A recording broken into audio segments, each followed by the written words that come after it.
everybody, and welcome to this brand new spoiler review for Andor episodes 1 through 3 from the Geek Buddies and Laura Kelly. Hey! We're back at it. I'm so excited. I know it's a little bit late tonight, so thanks to everybody who was hanging out with us already. 47 of you were hanging out with us tonight. Thank you so much. We appreciate it madly. We are getting into the first 3 episodes of Andor. We are going to spoil the heck out of them. So if you haven't watched them, I mean, keep hanging out at your own peril. But hopefully you have watched them so you can hang out with us. Send in your questions, thoughts, and comments through the Streamlabs and Super Chats. I've pinned the Streamlabs address in the comments section, and it's also there on the screen. I think, oh no, not for this one, but it is pinned in the thing, and it's also in the description of this video, so you can send in your stuff. We're going to break it all down, the first 3 episodes, even though Laura and I have seen the 4th episode. But the first 3 episodes is what we're going to break down here and have a fun conversation about, for sure. Let's introduce ourselves first. I am the Outlaw John Rocha, writer, producer, and host here on the Geek Buddies in the Outlaw Nation. Mike? I am Michael Vogel. I'm a writer and producer of animated TV shows and movies. Shannon? And this is Shannon McClung. I'm a television actor and an animation writer where Strawberry Shortcake, Berry in the Big City Season 2 just dropped on Netflix. I'm glad you're here. I'm the worst hype man. I'm like, yes, the show that I am. I really am. Like, hey, so the show that I'm running just had its 2nd season premiere on Netflix this week. I know we're all excited about Andor coming out, but hey, Strawberry Shortcake. Less death, but more baking. Even on Twitter, my tweets come out first, and then Mike reads it, it's just like, oh, that's right. Let me write something. It's because he's got so many shows that he's balancing. I understand that situation. Is it wrong that I think Barry White every time you say Barry in the City? That's just me, I guess, my old brain. And of course, joining us here to hang out with us as our special guest, and thankfully we'll be able to have her hanging out with us through the run of the first season of Andor. She is the co-host of Force Center Pod. Force Toast Pod. Sorry about that. So many forces in my brain. And also the co-host of the Jedi Way, the great Laura Kelly. Laura, how are you? I'm amazing. Thank you so much for having me. And yes, there are a lot of Star Wars podcasts with the word Force in them, so no offense taken. Yes, I apologize to everybody, including the Force Center people. Now we're going to break this whole thing down and get into it. But I do want to say one thing real quick, just for my own personal space before we jump into things. A tweet I issued a couple of days ago caused some people to be very upset and hurt throughout the Star Wars fandom and online on Twitter. And I just want to apologize. I clearly worded that tweet incorrectly. Everybody from every walk of life has a right to review Star Wars. I think I was clearly too abrasive, too aggressive, and it's a lesson for me. I messed up, and I will do better in the future. I want to be a proud Latino voice in this sphere, and there are better ways to do it than I did. So I apologize to anybody who was offended or hurt by it. I certainly made the mistake, so I take full responsibility for it. And if somebody want to come in the chat and voice your displeasure and your anger, I will totally understand. But just know, you have my deepest apologies for that situation. I want to enjoy reviewing Andor with everybody, and so I'm, learning the lesson and moving on. And I hope that that is something that you all can afford me some grace to do. So I just say that before we start and head on into things. All right, so let's get into this thing here. The first 3 episodes, Casa, that would be me, and Reckoning here, breaking down and going back in time with flashbacks to the early days of Cassian Andor and seeing present day in the show at 5 BBY, 5 years before the Battle of Yavin there. We'll be talking about everything that's going on in these first 3 episodes. And, of course, we want to give a big thanks to Carbon Health, carbonhealth.com, who powers and sponsors us here on the Geek Buddies. Go to carbonhealth.com. Go get checked out today. Set up an appointment. Sometimes you can day of appointments. They have virtual care, in-person care, 100-plus clinics all over the country, 80-plus clinics in California alone, all there to help you take care of your needs. So go and get seen by them today and get your stuff handled for sure. Some of the people who landed on that planet surely probably could use some help from Carbon Health after some of those explosions. Let me just say that. If you land on a planet with a chemical explosion and all the adults die and you're a kid, why don't you make your way to Carbon Health? Absolutely.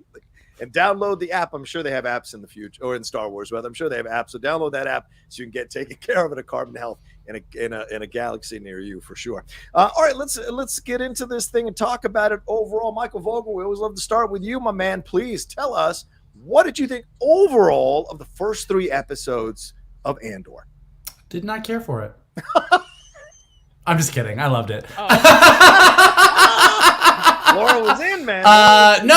I loved it. I do think it's very interesting. I loved it. I loved the pacing. I loved the vibe of it. It is. I said, somebody texted me yesterday afternoon and they said, what do you think of it? And I go, well, it doesn't feel like Star Wars. But then I had to follow it up really quickly and say, but like, I mean that in a good way. And I love Star Wars. Like, I love all Star Wars. I love the Star Wars that I don't love. Like, I could just talk about Star Wars all day long.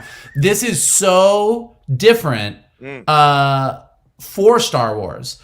And it is very clear why Disney made the decision to air 3 episodes. Because I do think that as much as I loved each one of these episodes, it's a slow burn. It takes you to episode 3 to kind of go, okay, I get where this show's going. And I don't mean that as a critique. I'm actually thrilled that Lucasfilm and Disney and everybody allowed this show to happen and allowed this show to be made at the pace that it was made. I mean, I'm amazed they did a lot of what they did. Yeah. But you do see why they made the decision to go, well, let's get these 3 episodes out to really get people invested. But I have so much to say about it. It really shows how far Star Wars has come from George Lucas saying, I'm gonna do some space wizards. like this is, to see a show that really delivers on the promise of there's no Force, there are no Jedi. Yeah. This is the down and dirty, nitty gritty of how fucked up it is to live under the Empire. And they're really, really delivering on it in a way that I didn't think they really would. And so I'm super thrilled. Yeah, certainly the promise of the trailers, for those of us who like those trailers and for those of us who like the first 3 episodes, seems to have come to fruition here in this show for sure. Laura Kelly, I have a feeling in the Force that there might be a different point of view coming from you. Laura, your thoughts on the first 3 episodes of Andor here from creator Tony Gilroy and the director Toby Haynes in the first 3 episodes? Okay, so there's not going to be, and I'm just kidding at the end of this, this show may not be for me. Wow. Okay. And Michael made tons of really great points. I acknowledge that this is a very well-made show. Yeah. Everything looks great. It's great that we're back on sets and we're filming outside and we're not surrounded by the volume constantly. It definitely has its merits. The production value is definitely there. You had a great point. You hit it right on the head, Michael, when you said that there's a reason they released 3 episodes at one time.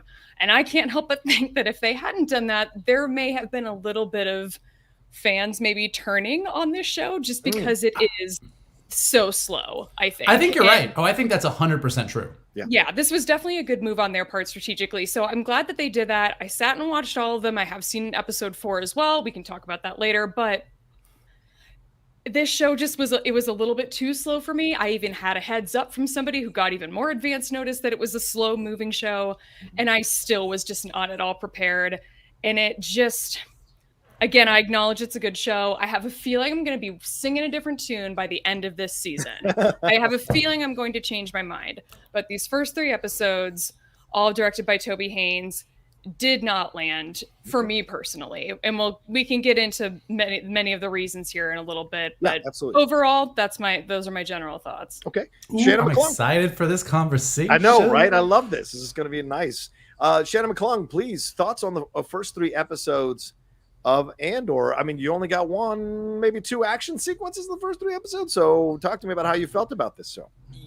From moment 1, the story is being told through a much more mature lens than we're used to.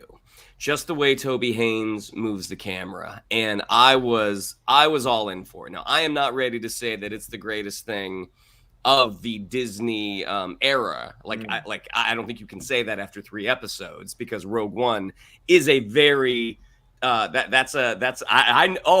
read your tweet. I know what you thought, Johnny. But I also don't think you can say that after 3 episodes. Thank you. But thus far, I'm really, really into it. Yeah.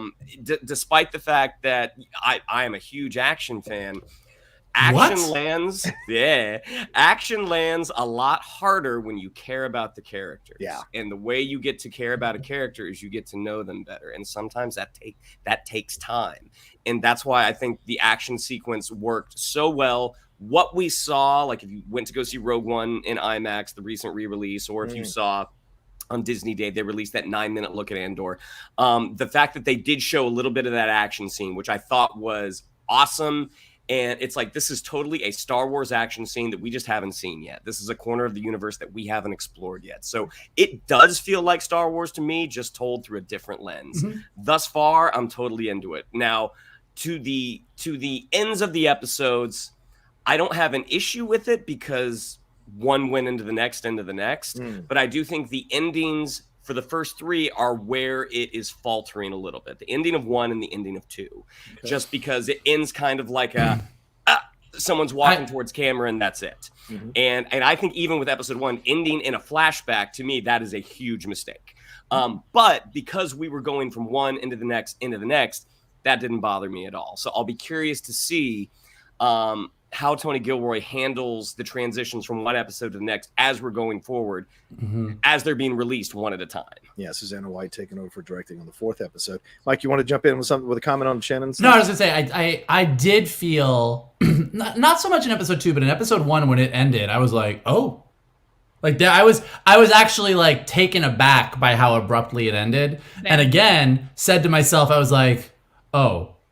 And now I see why they were like, we cannot, like they really could not, even if you love a slow burn with all the hype around Andor, if episode 1 had been the only episode to come out this week, we would all be like, okay. Yeah. I liked the hookers, but what's going on? Like it would have been a different tune, I think, for sure. Okay, fair enough. I believe they are called hostesses. Hostesses, yes, that's what she is. It's what it is in IMDb. Sure.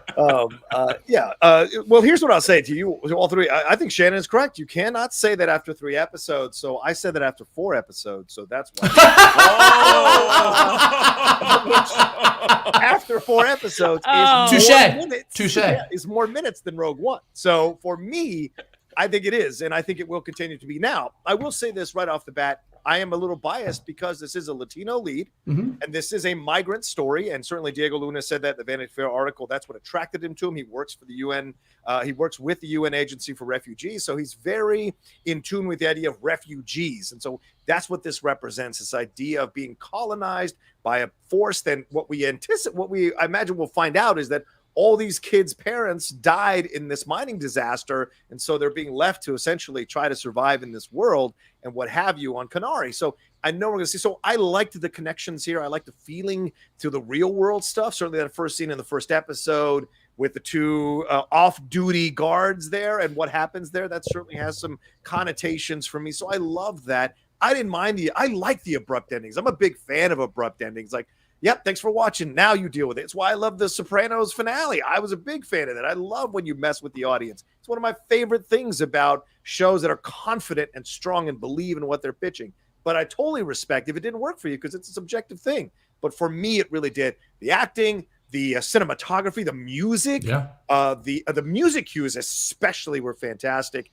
And the way they're slow burning this thing and the reveals in the 3rd episode and the connective tissues, Maarva carrying Cassian at the end of 3, just like Cassian is essentially being walked into the ship, them flying off into 2 different ships at 2 different times in his life, 2 mentors taking him to the next stage of his life. There's so much of the connective tissues that really work for me. Plus the Empire characters, Syril and Sergeant Mosk, love those characters for what they represent and what they'll be down, because it's a new kind of Empire that we've seen on screen, and I kind of really appreciated that. So overall, for me, everything is working except for Timm, that douche. Everything else is working, but but I don't have many complaints. So, but I'm very curious to hear your 3 points of views and feelings about it overall. So I'm excited to have this conversation for sure. Yeah, I do want to touch on one thing Laura said, just because I think I do think because there tends to be in the Star Wars community a lot of, well, this is good, therefore this is bad, and I think Laura makes a good point.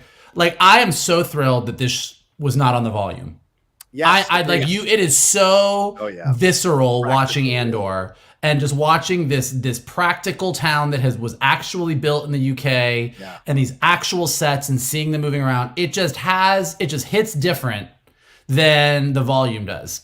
That being said, I still think the volume is one of the biggest technical achievements that we've had in cinema since CG effects. So I think like there does tend to be this thing where you go, oh, well, I guess we're saying we hate the volume now. And I like, no, the volume is great, but just like CG, it's great in moderation. Yeah.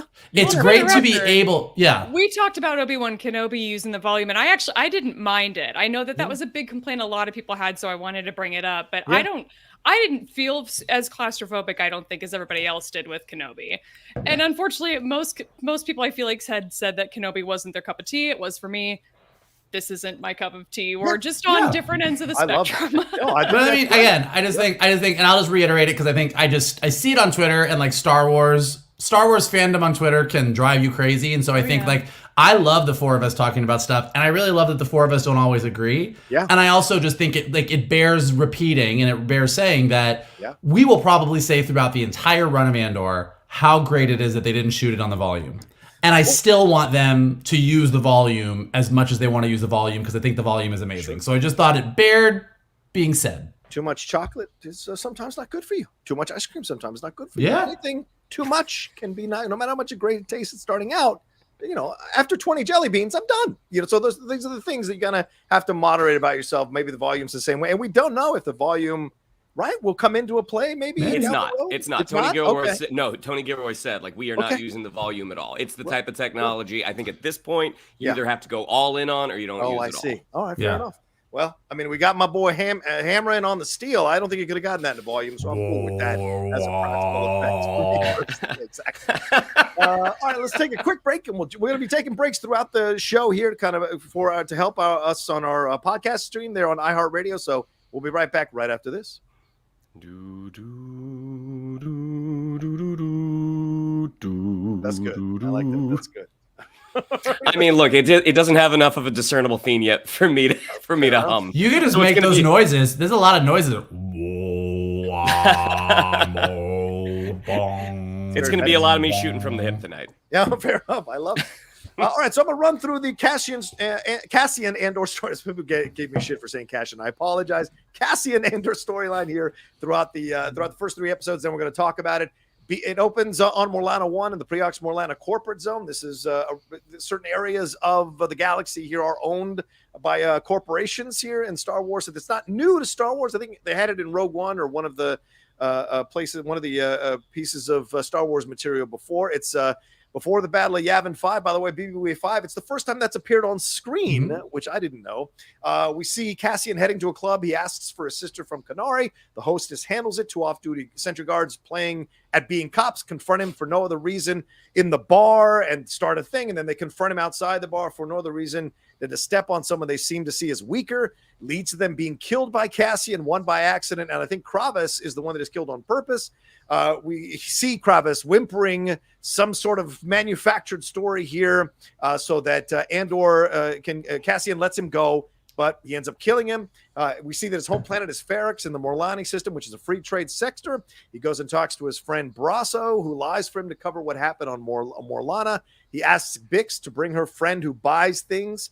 He said he wanted to meet Cassian, so there's a history here, and Cassian has an untraceable NS9 star path unit. So basically the whole time he is trying to find a way to get off this planet and migrate out someplace else so he doesn't get caught by the Empire here. Nurchi stops him because he owes him money with Vetch. I'm getting K2SO vibes from Vetch here. I'm getting Han Solo vibes here, trying to talk his way out of situations where he owes people money. We see him on his ship changing the ID chip log, the ship he just used to go to Morlana 1, but he's changing the ID chip log so they can't track him, puts a blank one in. We hear about the Cassian Way, which supposedly leaves things better than you found it. He meets Bix in a bar, tells her what he did. He gets his NS9 out of the ship there with the Imperial logo on it. He wants to go on a run to Tasser. We get a great scene with Zanwan and Gronick arguing about the planet that Kenari there. I got some Scotty and the alien vibes from Star Trek in those two. 100%. Yeah, right? Okay, I'm sure. I'm glad I wasn't the only one. Cassian goes to see Brasso. He asks him to take care of his mom, of Maarva, and that he will pay him. Of course, Cassian does see Maarva. B2 Emo is also a part of this. We see the relationship he has with B2 Emo throughout here. The Imperial troop, he meets with Luthen eventually, then the Imperial troops go after him. Luthen asks him, how did you get this stuff? And he says, you just got to walk in like you belong. You can piss in their food. You can do all these kinds of things here, just being confident that you belong in a place like that because they're so fat and happy. They don't think a person like him can get through, which is very interesting real-world connective tissues there. Luthen connecting with him, saying he understands too, mentions that they hung his father in the square. And the second time I was watching it occurred to me, is his father Clem? Is that, because we don't see Clem, we don't see Clem mentioned. Clem is in the flashback, so I wonder if his dad was Clem. Luthen recruits him, the banging of the steel objects. Luthen gives him 2 rules that he has to follow. Cassian almost dies trying to get that Starpath unit, and then we see him going off with Luthen. We see the explosion. We see everything going on there. Then we see him heading off on the ship with Luthen, and as it mirrors, Maarva carrying him into her ship and going off with him off the planet of Kenari there. So, Michael, we'll start with you again. How do you feel they handled the overall arcing storyline in the first 3 episodes here for Cassian Andor? Well, one of the hearing you kind of go through it, what really strikes me. I hope I did a good job. I hope I did. You did. No, you did. You did. You were. Hey, you were great. No, one of the things that strikes me is how simple the story is. Yeah. I mean, in 3 episodes, that's what happens, and it's pretty straightforward. Now, look, some people will be able to argue and say, well, you could have done that in less than 3 episodes. And there's validity to that. Like, there's a lot of getting into the character and the world and stuff that they wanted to do that if it's, to Laura's point, if it's your cup of tea, you love it. And if it's not your cup of tea, you're like, you took a long time to get there. And I think there's an argument to be made on both sides. What I was really struck by that they really seem to do a really good job of is, how many years are we now past Rogue One coming out? Much older is Diego Luna? That was 2016 that movie came out. 6 years. So we're a good bit past Rogue One coming out, and yet Diego Luna, even though he's older, Cassian just feels so young. Yeah. Like, he just feels like this guy who, and it's sort of what's been said, like, everybody kind of has this, you sleep around a lot, you're not really responsible, you're always getting in trouble. You owe Marva's money all over like, the place. yeah, you owe money to like literally everybody. Like, this guy doesn't seem like a guy who's got his shit together. He doesn't really feel like he knows what the fuck he's doing. Even the inciting incident in the very beginning of the first episode where he shoots the guys, like, he just looks completely like, what the fuck just happened here? So I really enjoyed kind of that aspect of him because it's very different from the Cassian that we meet at the beginning of Rogue One. I also love kind of the parallel because, in Star Wars, it all rhymes. The first time we meet Cassian in Rogue One, he just cold-bloodedly shoots a guy. Shoots another rebel because he doesn't want the guy to squeal on the rebels. And here, he also, in the very first time we meet him, ends up shooting a guy point blank, but it feels like this is the first time he's done it, and he was really like, he had no other, but it was the same kind of thing, like, he was fucked, this guy was dead, what am I gonna do? Very similar to the moment in Rogue One in a lot of ways. A lot of really little things. I feel like by the time we get to the end of this series, we're gonna just be more in love with with him and K2SO's relationship. Yeah. Like, the moment that he sees B2 Emo for the first time when he's a kid on Kenari, looks like he's never seen a droid before, and he's like, what the fuck is this? And then this lovely sort of casual relationship with B2 Emo he has, where he's like, I need you to lie for me. He takes the little thing out that was like jammed in there. Just seems like the dude really likes droids. And so they're like, again, which also again makes me feel like he's very young. So for his entire arc, Diego Luna is making a really big meal out of not really having a big perspective. Like, he's just reacting. He has this, even the Imperial doohickey, let's call it the doohickey, the Imperial thing that allows you to like track Imperial ships and use their hyperspace lanes, whatever they call it. NS9 Starpath unit, the doohickey. But like, he's been holding on to that. This isn't even a show. This isn't even a show about he found this thing and oh god, now that's his in. Like, he's been holding on to this thing. He's just existing. He shot a dude and has to get the fuck out. Yep. That is the entirety of his story. And everybody has an opinion on him. And then he gets out. And it's interesting because as opposed to like Luke Skywalker, who just dreamed of being a pilot like his father, or Leia, who was literally who was literally raised to be a leader. Bred was the wrong term. Yes. Who was literally raised to be a leader. Or even Han Solo, who like came into it for the money and kind of reluctantly came into the rebellion. Like everyone has their story. Cassian, he's just trying to get the fuck away and stay alive. And I really loved that because I think it's going to really help him grow in an interesting way. So I just loved every piece of what they gave us about him.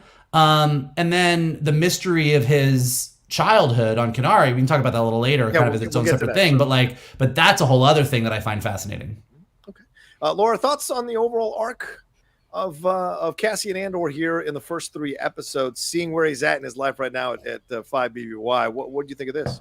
So this Cassian that we're meeting at this period of, time in his life is he's young and he's angry and he's kind of this rebellious troublemaker. And all of that is 100% in line with the character that we meet 5 years down the road in Rogue One. All of it makes sense. I acknowledge that. But this phase that Cassian is in his life, it doesn't lend itself to main character energy for me as well. Like it clearly works for other people and that's great. But it's the same reason that I'm like not a huge fan of Ezra Bridger in season 1 of Rebels. And I'm not a fan of the 5th Harry Potter book. It's a lot of just like young, angry angst. And it's just not something I find relatable or enjoyable to watch. So the phase that this character is in his life, just off the bat, is kind of not it for me.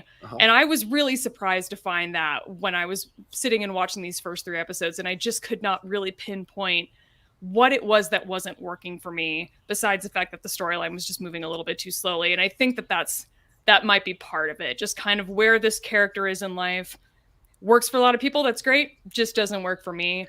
B2 emo, on the other hand, it is no surprise to anyone who has ever seen me on any of these episodes before of Geek Buddies.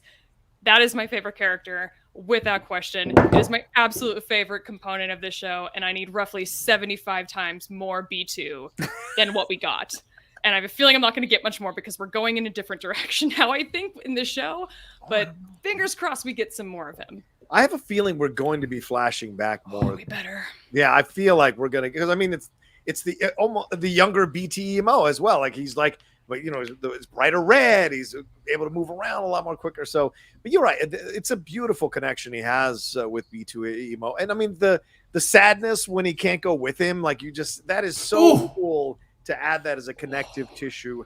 That kind of walking that line between pet, but also companion, and so it's great to see that throughout. And Laura, you might be right. It may just be for you. Angsty teen stuff is just not your jam. And there's nothing wrong with that. It isn't working for you. So it makes it drag on longer because you don't like the character at this stage in his life. So that's certainly understandable for sure. Anything more you want to say on that? Or no, good? Move okay. on. Yeah, thoughts on Cassian and his progression through the first 3 episodes. He has friendships. He has that strong connection with Bix and certainly with B2 Emo, with Maarva, with Bastian, and all these connections here that he's got, but he's also got debts. Even to his friends, he's got debts. And him holding on to that NS9 Starpath unit, as Michael pointed out, it reminded me of Puss in Boots. Remember when they switch bodies and Donkey's in Puss's body and he goes, "What's in my foot?" And he pulls out and Puss has been hiding his bags of coins in his foot the whole time while claiming to be poor. That's how it works. You got to survive. Anyway, Shannon, thoughts?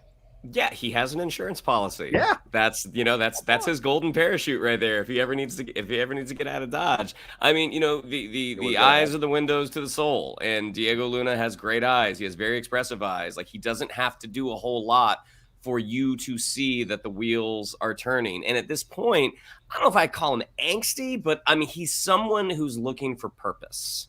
And right now the purpose is to find this sister. You talked, you hold on. Right now his purpose is trying to find his sister. Stellan Skarsgård is going to introduce him to a larger purpose. You get the idea that this planet, it's a bit of a free for all. across the board, not just for the people that come in and try to buy stuff, but also for the people that live there. They're, that I think that's what Fiona Shaw is going to teach him in those flashbacks. She's going to teach him how to survive. Yeah. And his relationship with droids. I mean, I love what Vogel said about he likes droids. B2 Emo is the one who taught him the language. Like that's my guess right now, is that's why that connection is so strong there. Yeah, I'm really liking his journey right now, because again, he's a ship without a rudder right now. Like he's looking for purpose, and I think that's the point of the show is he's going to find it. Yeah, I think he's taking advantage and not growing up. He's trying to kind of live in this space where he's like, sleeping on other people's couches and bumming money where he can. He's not really bearing down and getting a job. He wants to kind of be a scoundrel.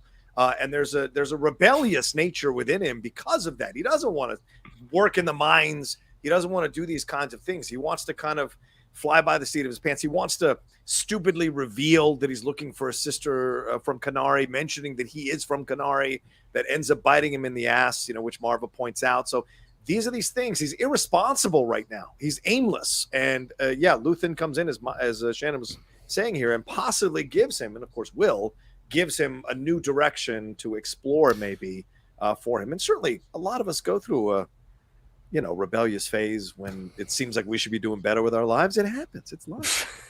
I just want to agree with Laura. I mean, it very much worked for me, and I'm really enjoying the show. But I think from a storytelling standpoint, Laura makes a really good point. Like the thing that we expect in sort of Western storytelling structure is you have a main character, and really early on, you learn what their want is. Like Ariel wants to go do human stuff. Belle wants to get out of the village. Aladdin wants to be more than a street rat. I use Disney examples a lot because they're really clear and we all know them. But you were saying Westerns, but no, you're talking about Western storytelling. Yeah, sorry, Western style storytelling. But even Luke Skywalker has like the ultimate want moment. Like when he stands there in the double sunset, in the binary sunset of Tatooine, and looks out at the stars and wants to be away from Tatooine. Like he has there's a want that the main character has that drives the story forward.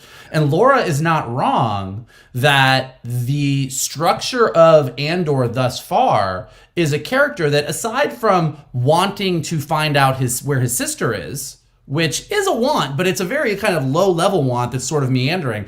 There's no strong drive here, and the drive that he has doesn't drive him in the direction of the story.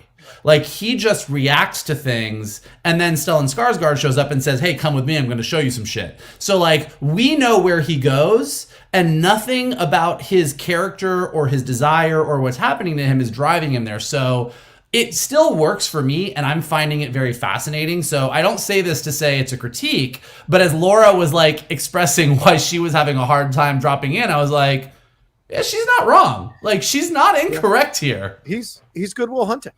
He's Goodwill Hunting. His potential is there, but he's aimless and still thinking he can exist at a certain level. And he's lying to people, messing around with people. And consequently, Stellan Skarsgård is in that movie. So there's similarities to where he's at in this stage as where we find the first hour of Will in Goodwill Hunting. So just Cassian, it's not your fault. It's not your fault. If that moment happens, I'm going to lose my shit. This Philip Bryan says, if Diego wasn't already Cassian, I'd be fan casting him as Dash Rendar. I love the first 3 episodes. His mother figure reminds me of Mon Mothma. Well, hold on to that. And she is coming in the show for sure. Thank you, Philip. And Dom from Carbon Health wants to remind us that the Browns won tonight, and they are first in the AFC North, everybody. Carry on. Hashtag Carbon Health. I mean, is that the sports? Is that the sports? It's all the sports, exactly. All I understood about that statement was hashtag Carbon Health. Same. Right. That's what you need to understand. Still a little bit of COVID cough there. Alan Smithy, hey, Geek Buds and Laura. Okay, here's my stupid comment. The outer rim is called the rim because it's the edge of the galaxy. So, like, there is no mid-rim. The rim is just the edge where Tatooine is. If it's in the middle, it's not rim. Am I right? No, actually, there's a lot. The mid-rim is not a term that is new to Star Wars here. Mid-rim planets are talked about quite often. I know. I don't know if the core and the rim. The mid-rim. There's the core, and there's the rim. There's a mid-rim. I feel like we're coming close to something, and I don't think we should be. Yep. All right, let's move on to let's take a quick break, rather, and then we'll move on to the next storyline for sure right after this. Oh,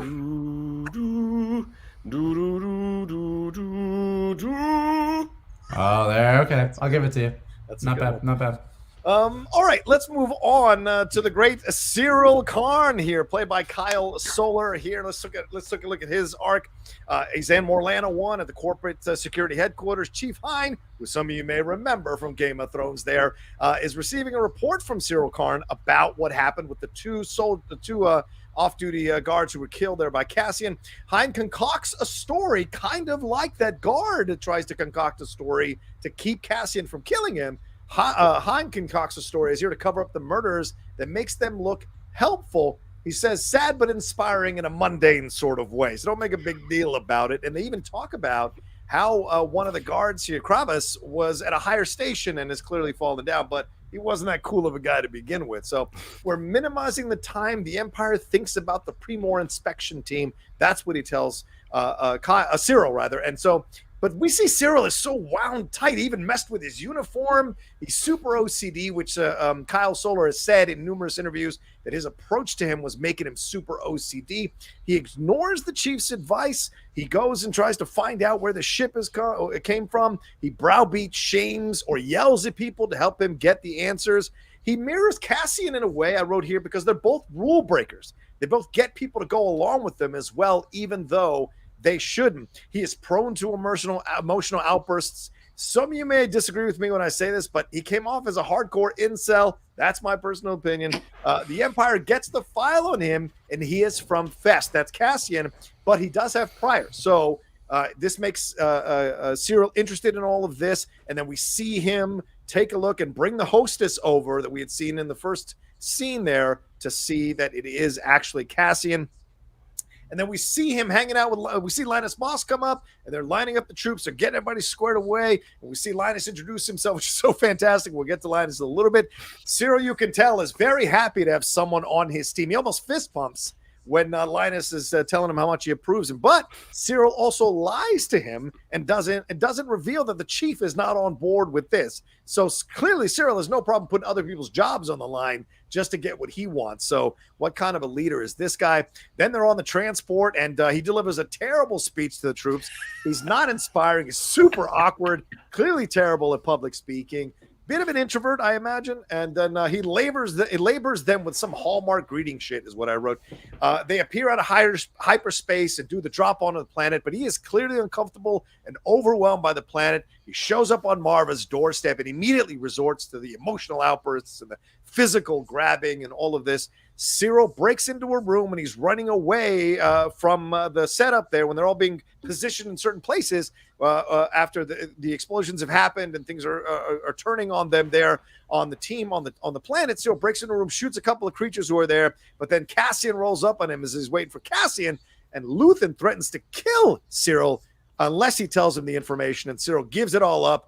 Like a whiny little, never mind. Then gets tied up. He thinks it's the first speeder. When he gets rescued from being tied up, he sees the speeder going by, and he thinks that's the speeder that Luthen and Cassian are on because he's inexperienced, which allows them to actually get away in the other speeder because all the other guns are trained on that speeder. So his inexperience costs him. Then Luthen blows up the other speeder and kills or seriously injures members of the North team right in front of Syril.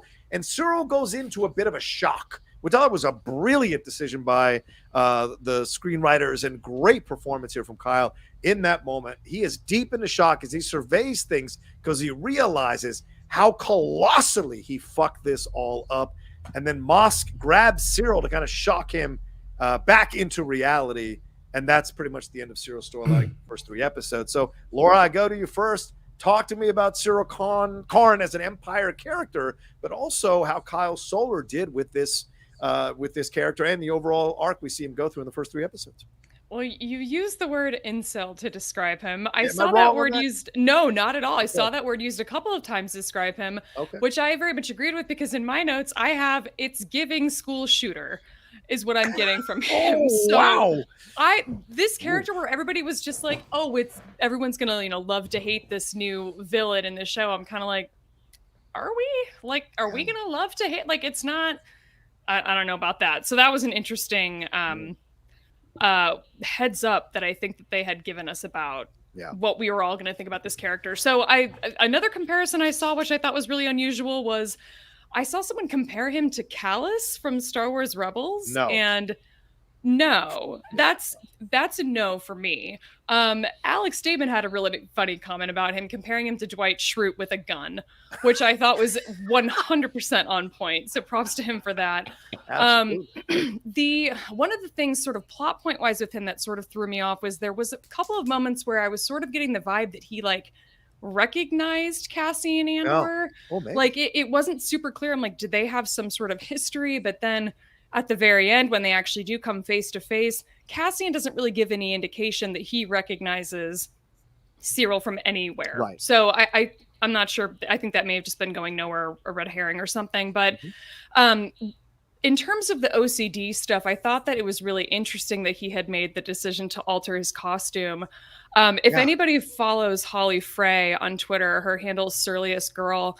She has a really interesting thread where she talks about costuming in Star Wars, and she kind of, and I think other people who are into cosplay caught this too, but there are some sort of errors on like some of the trim in his uniform that people are sort of assuming that were actually put there on purpose because we're plotting into the story that he altered his uniform himself. Right. It's just really interesting. So it's definitely interesting to look up.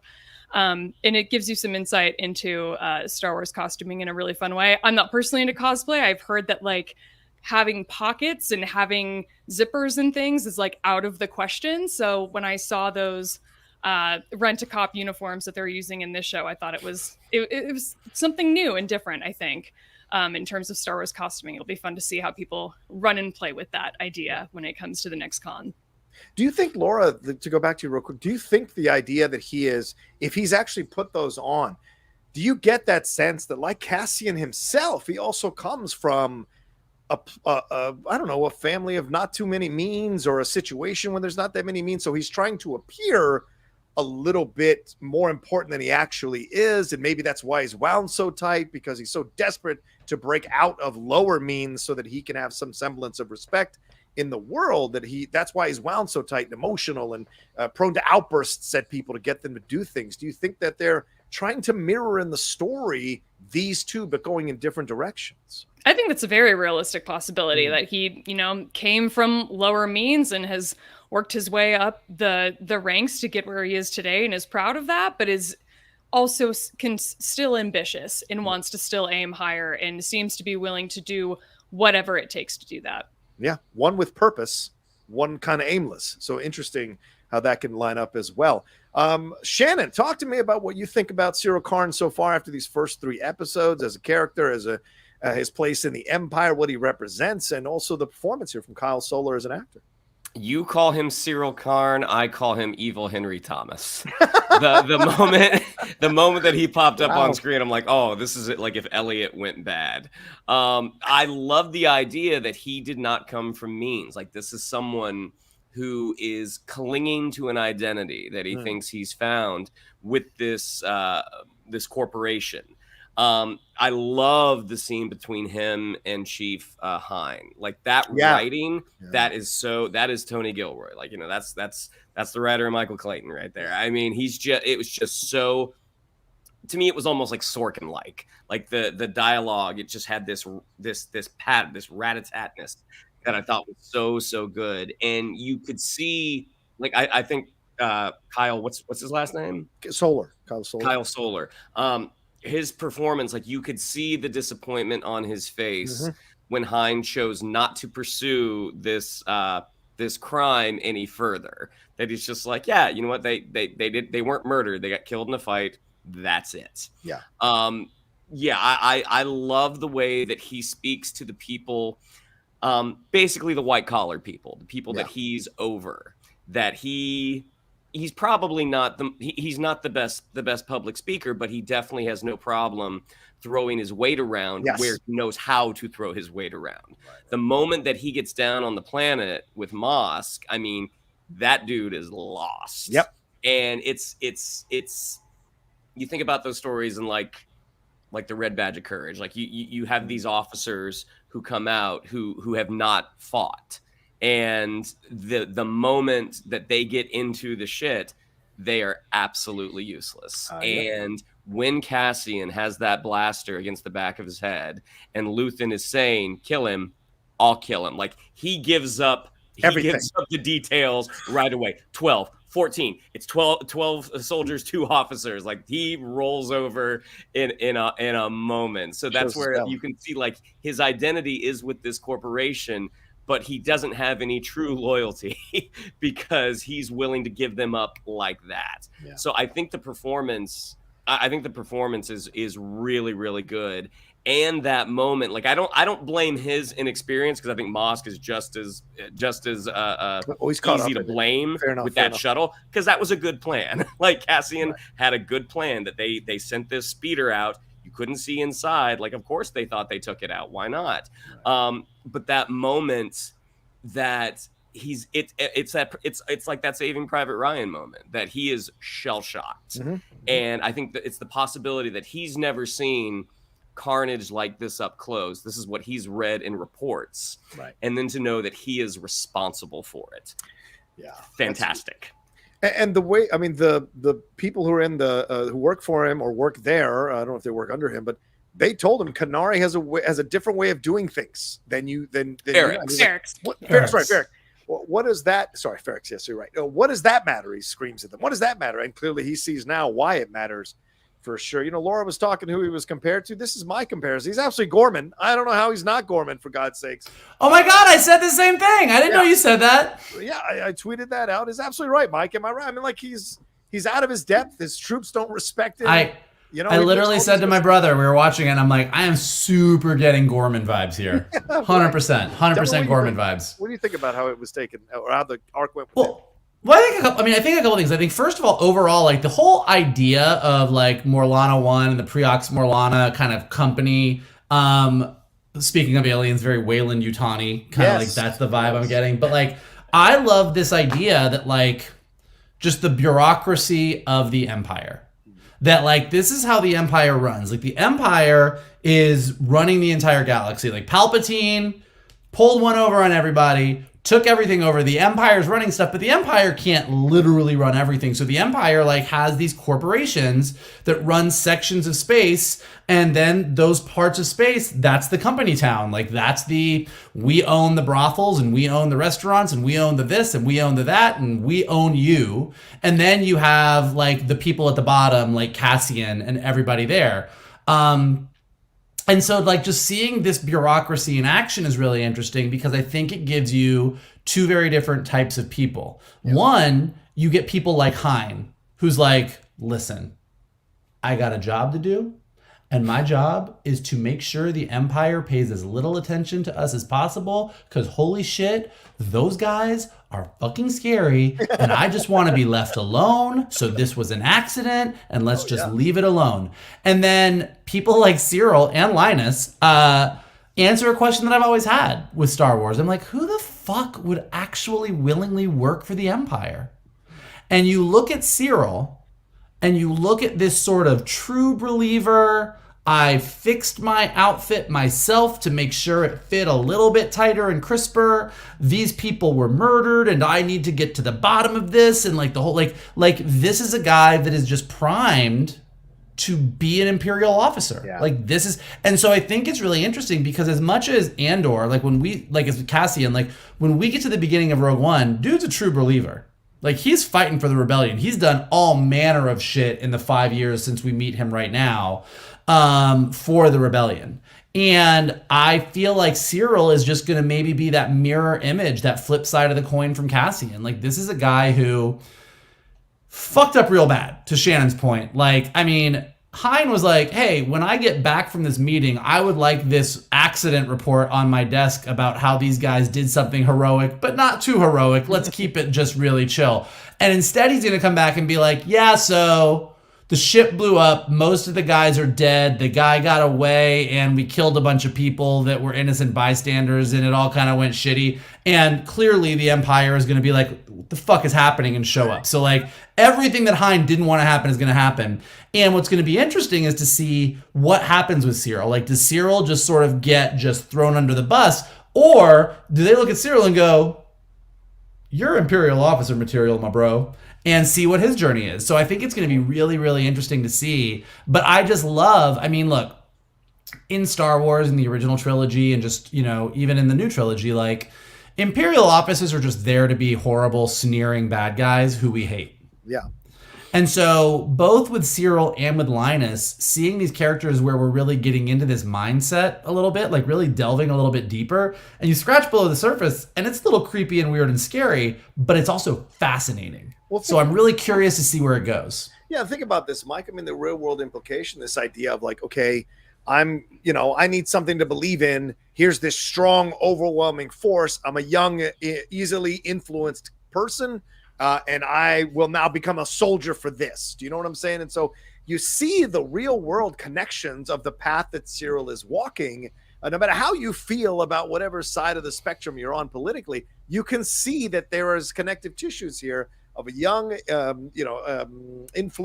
easily influenced kid being turned into a certain thing, seeing a powerful force, seeing a way to achieve some level of power in his life. By connecting to that, by riding the coattails of that, by borrowing some of that power himself, and the attraction of that if he's in a situation where he feels powerless. So it's also really possible. You know, what I find interesting is, look, the two guys that died at the beginning, they were assholes. We saw them. Yeah. We know they're assholes. But really, everything that Syril says isn't on the face of it wrong. He's doing his job. Yeah. Like, he has a job to do. These guys were murdered. They worked for the company. He's like, we need to treat these guys with respect. They work for the company. Our job is to do this right. Like, everything he's doing isn't wrong. And Cassian did kill those guys. Yeah. Like, so it's a weird thing, because it's like his overzealousness, because Cassian's the hero and we know why Cassian did it, and we're kind of on Cassian's side here, and like it all, like we're like where we are, and this is interesting, but it really starts to make a strong case for the whole idea that is interesting to me about Star Wars, which is rebels are heroes in this story, but you can tell just as equally interesting story given your perspective or your point of view where the rebels are the terrorists. So it's a really interesting place to be, to see the way his brain is working. Yeah. I mean, he's essentially rebellious in a way because he's going against what the chief suggested. Yeah. So he's doing his own thing. So someone could look at his journey and be like, yeah, he's doing the right thing. He's a hero. You know what I'm saying? So that's possible too. But I love that the chief and Syril are just the mirror images of each other 30 years later. Like, one is 30 years later, one is young. Shannon, I'm sure there are people walk into Universal, all bright-eyed and bushy-tailed, want to do everything right, and you're like, slow down, kid, slow down. There's a way we do things here. You know, it's different. Laura, sure, Mike, Laura, yeah. Oh no, Laura, I was what were just you going to say? say that you made a really good point when you were talking about how Cassian and Syril's journeys are sort of running parallel and wondering where it's going to go. I mean, we know how Cassian Andor's story ends. Right. And I'm wondering now, what sort of parallel could they potentially draw with Syril Karn's end at the end of this show? I mean, is he going to be, the one that goes down at the end of season 1? And if so, how is that going to sort of stand against Cassian's ultimate end? I also thought it was interesting that you said that that Syril Karn was right in what he was saying about these guys work for the company and we need to honor them and fight back. Because my thought when I was watching that scene where he's talking to his commanding officer was that the commanding officer was right. These guys fucked around and found out. Yeah, they right. got Also true. Yeah. So that's what I was thinking the whole time. I didn't even think to consider like, oh yeah, no, I guess the other guy's kind of right in a way. I was just like, no, they got what was coming to them. Sorry. Fair enough. I don't disagree with you. Jim Sandlin coming in with a super chat. Thank you, Jim, for a very kind one. He says, how many times do you watch episodes before a review? I think 2 to 3 times at least. Guys and Laura, how many times for you guys? It depends on the show. Okay. WandaVision, I was watching 4 or 5 times. I'm like, let me pick out every single little thing because we're going to overanalyze it. Now I typically watch it once by myself for enjoyment. Then I will watch it once and sit down with my laptop and start making notes. And if I get lucky that my wife wants to watch it with me, I'll watch it a third time, and I'll spend most of the episode watching her during big parts to see if she's reacting. Right on. So romantic. Laura, how many times have you? If I like the show, I will watch it usually 3 times before a review. If I don't, in this case, I watched it twice, and that's about all it could take. Michael Vogel?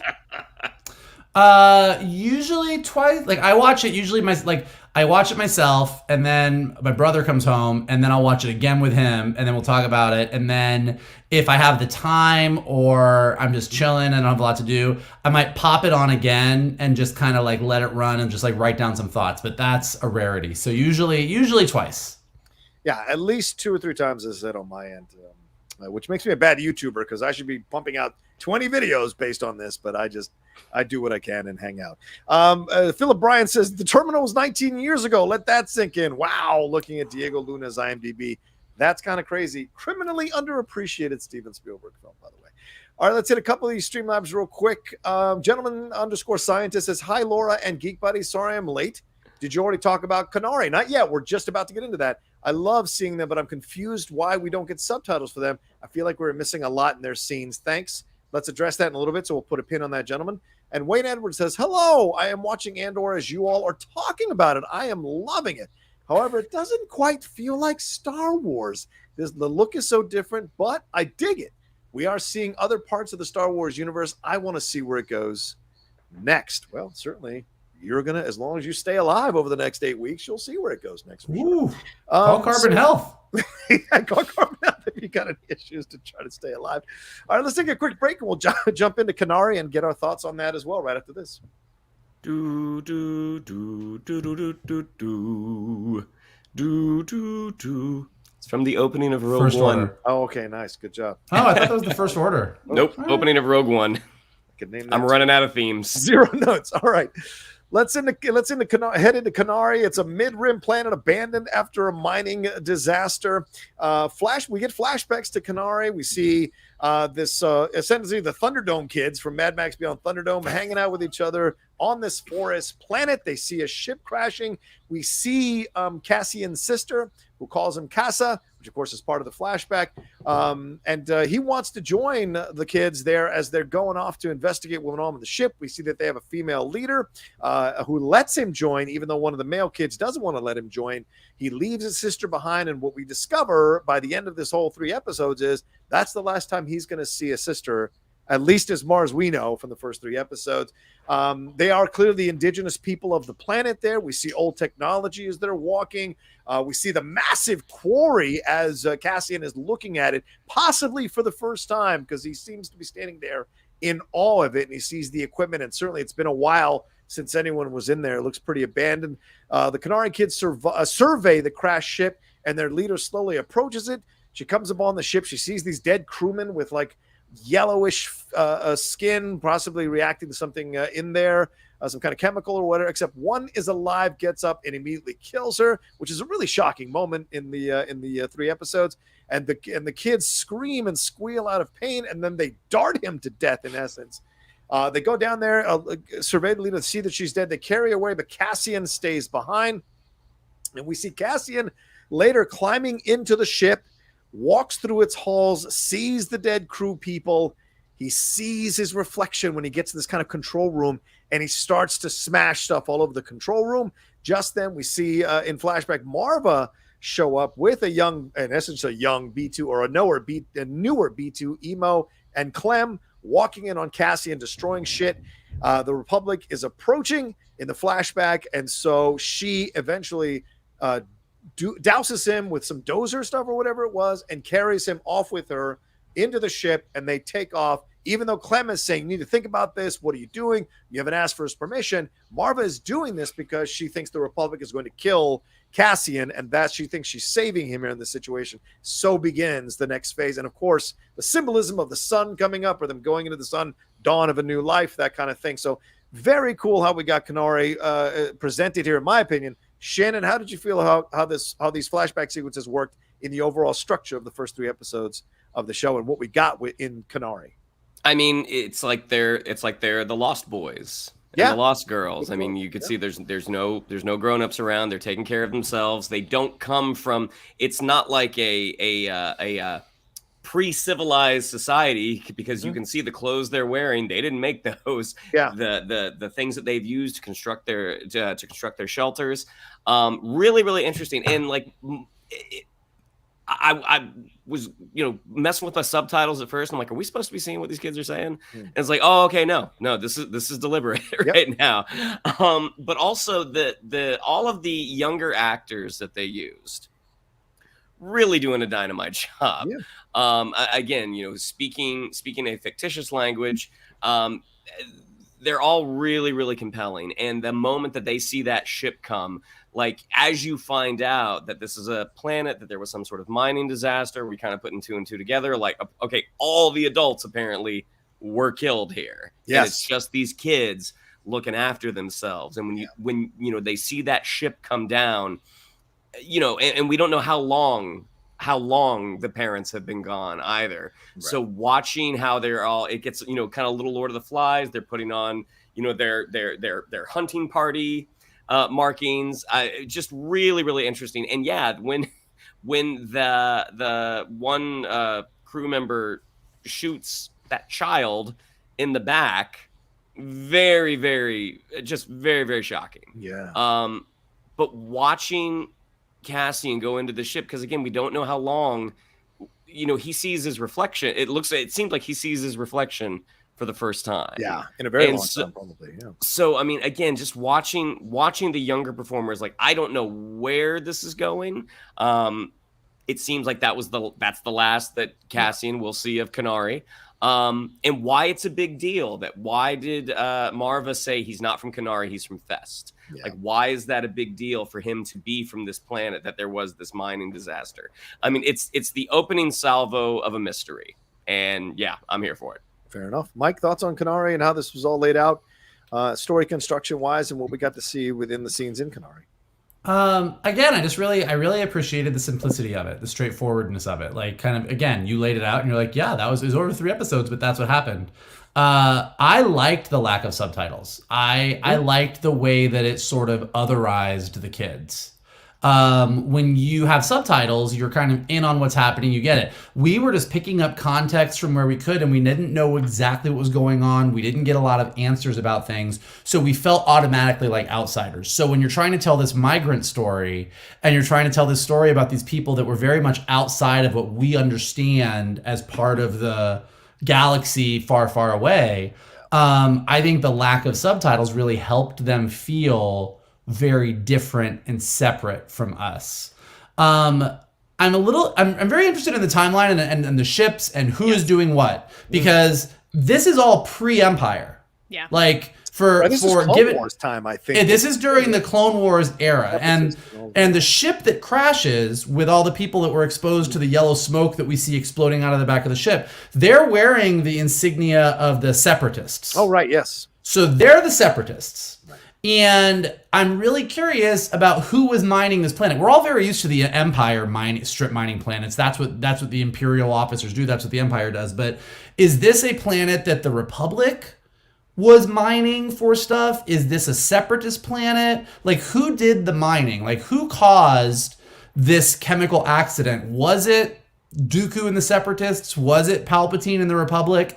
I'm really curious. And I also think, and a lot of websites and podcasts have touched on this already, Maarva actually refers to, says that those kids killed a Republic officer, but all those guys are wearing Separatist insignias. So I'm just really, it's a little bit confusing, and I'm really curious as to how that all goes. Now, all that's just Star Wars nerdy stuff. It's neither here nor there. I think Shannon really laid out all the stuff that worked really, really well about how it laid out. But as we're trying to figure out how this fits in the bigger Star Wars timeline, and what Cassian's opinions are of this, that, or the other thing, and who did what and to his sister, and who did what to the people on Kenari, because this is all pre-Empire, it's as important as the point as Mando getting, saved by Mandalorians when he was being attacked by droids during the Clone Wars. So it's kind of all very interesting to me, and I'm curious to see where all that goes, because I am just a sucker for Star Wars politics, apparently. Yeah, fair point.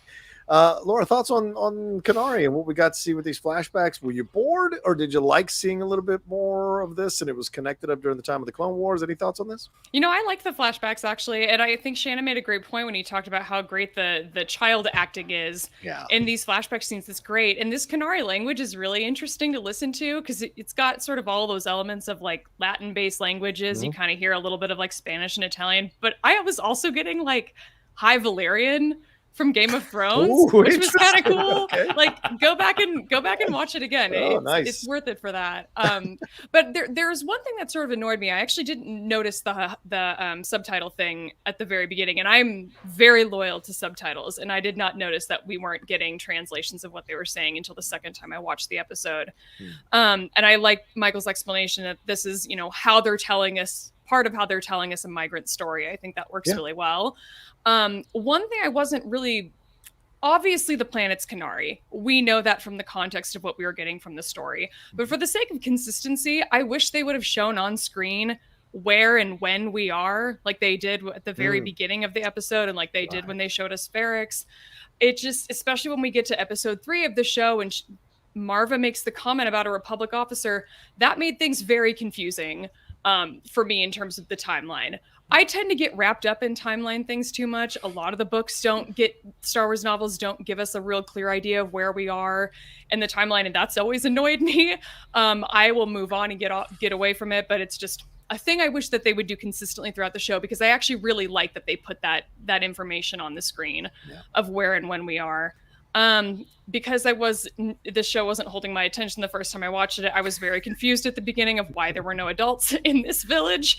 Second time I got it, I was a little bit more included at that point. One of the kids is wearing a Rebel pilot uniform. Yeah. Also sort of confused the timeline for me. I'm like, we're just pulling costumes from everywhere. Now, the one thing I really like about the flashbacks actually happens in episode 3, where we get that cool transition of the older B2 moving through the ship, and it transitions to like the younger, cleaner looking B2. I just thought that was a really cool way to do it, to switch us back into that different timeline. And the fact that they must be scavengers of some sort is interesting. I kind of hope that we spend more time in that sort of flashback era, getting to know like what exactly is the relationship between Maarva and Clem, and is there any sort of guilt at any point that Maarva has about taking Cassian from his homeland? I mean, Clem kind of gives it to her. He's like, he's got people here. He'll just run off. Like, it'll be fine. Yeah. And she's like, no, they're going to kill him. We got to take him. And I'm like, oh, okay. You're just going to, that's fine.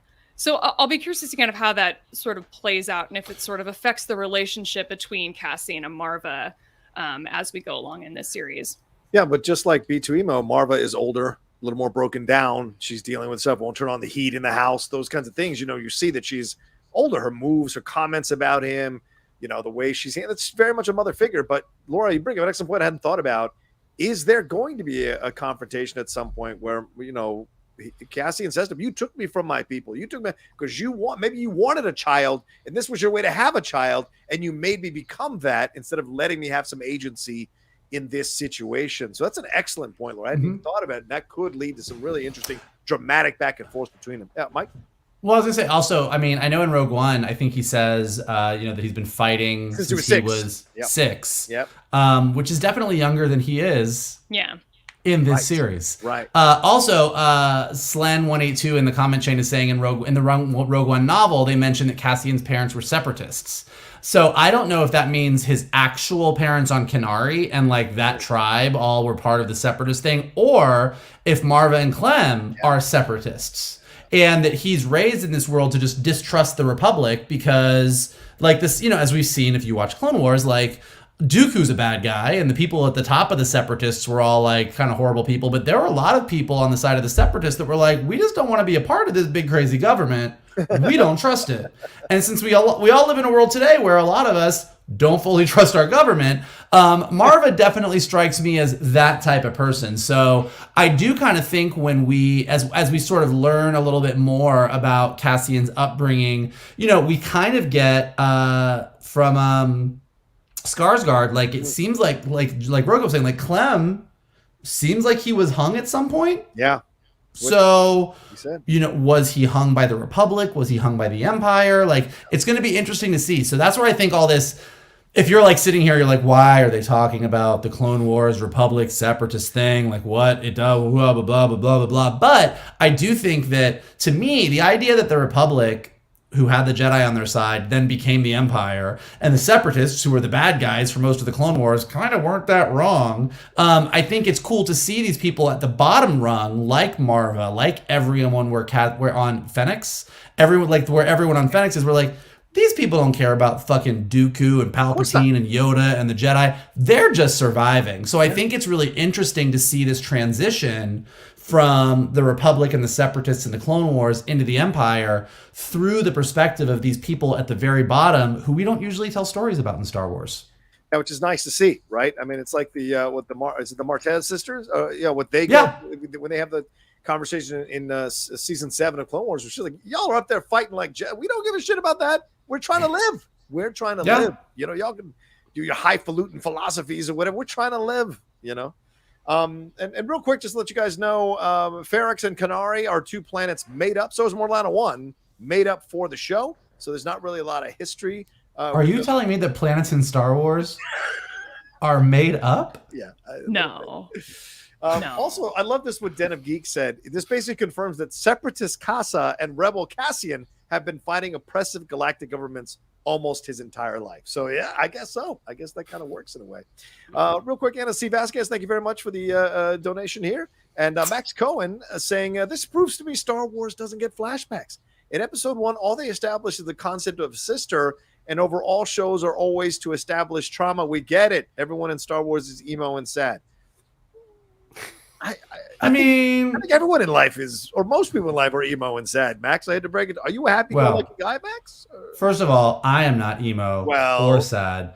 But I also think, I think this is I think flashbacks serve 2 purposes. Yes. One is to give us an emotional backstory, and 2 is to give us actual facts. And I do think here we get a lot of both. When we meet Cassian as an adult, he's looking for his sister, and we see the last time that he sees his sister, presumably. Yes. And as we're sitting here talking about it, we have this mystery of the parents and what happened and this stuff. I think this is a pretty compelling flashback to me, but yeah, to each his own. I love the flashbacks. I thought they were great, and they worked so well, and reminded me of things that I've seen before or known before, and so. To me, it just absolutely worked for me, and I liked it. And I love that we didn't have the subtitles. I had no problem with that. You got what was going on. And I like that we can keep them a little bit of a mystery, because just maybe all the Kenaris were wiped out, aside from maybe Cassian and his sister, who was able to get off the planet. We don't know. So I think that's a really interesting thing. As a way, oppressive regimes at times eradicate entire cultures, eradicate the languages of entire cultures. There's a symbolism in that. So if that is what ends up happening, then I think it's a brilliant decision to do that storyline wise, to make it kind of connected to our real world and what's gone on historically in our world. Gentleman_scientist says flashbacks are great. Works so well for Oliver Queen and Arrow. We'll see how Season 1, you're correct. You know what? We'll see how Cassian becomes Cassian. Do you think we'll get flashbacks every episode like Arrow? Well, I've seen the 4th episode, so I can't answer. Do you guys? Well, you can answer. You won't. I won't. I think Arrow really tried to show us. Right. Hey, how far can we take this conceit, and then took it too far? So I hope not as much as Arrow did, because I'm a Shannon. I think when Arrow started, you were like, this is awesome. Yeah. And then you were like, wow, you are really going to run this the distance, aren't you? Wait. You took him. He got off the island? And they put him back? I like Max following up here saying, I just go in and assume every character was traumatized as a child. Let's save some budget and move forward. All right. Calm it down, Max. By the way, not no. That's funny. Not no. Yeah, it's true. But those are compelling. You don't want to see happy-go-lucky people where everything goes right in their world. Go watch Friends. Clarissa says they did Hey, the same Ross. thing. Ross had a tough time. Oh, please. They were on a break. Ross got everything Where like were they? Clarissa's saying they did the same thing in Prey with the Frenchman, right? No subtitles, but you got what was happening. That's actually an excellent point.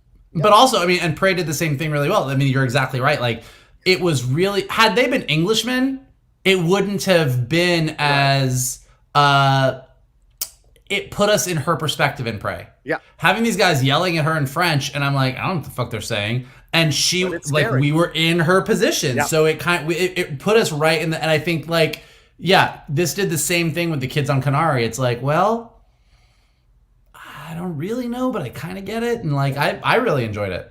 Study the Roman Empire. Rome eradicated so many languages, eradicated so many people and their cultures when they took over their lands. And so it's something to really kind of explore here. All right, let's take a quick break and we'll jump into, I think, just the rest of the characters and some of our favorite scenes. Let's jump into it. We're right back right after this.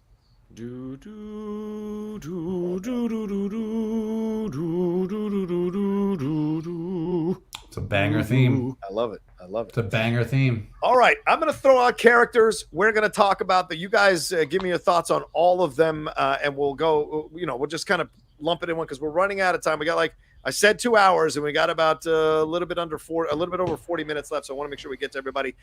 Bix, such a fantastic, ADRIA ARJONA doing a fantastic job with her directing. Works as a mechanic, previous relationship with Cassian. They kind of vacillate between friends and more than friends. We see her relationship with Timm. We see her having some casual sex, some calf instead of caffeine. We see her having this interaction with Cassian, her connections with Luthen, all of this, a really strong energy and a strong character in Star Wars. Yes, she has these relationships, but she walks her own path very strongly. What did you guys think of Bix overall? Mike, I'll go back to you.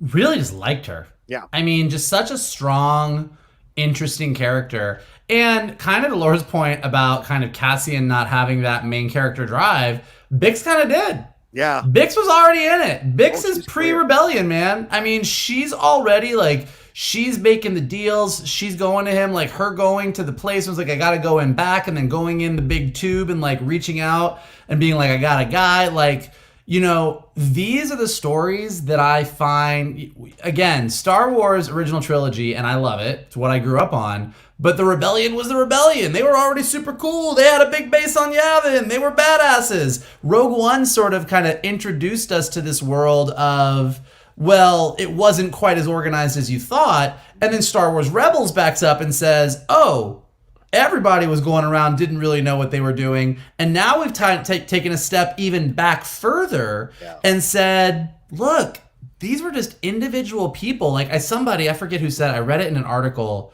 or somebody on Twitter said it, but they were like, I love this show because it reminds me that the rebellion wasn't started by Jedis and senators. Yeah, right. Like the rebellion was started by people on the bottom who were just fucking fed up. Yeah.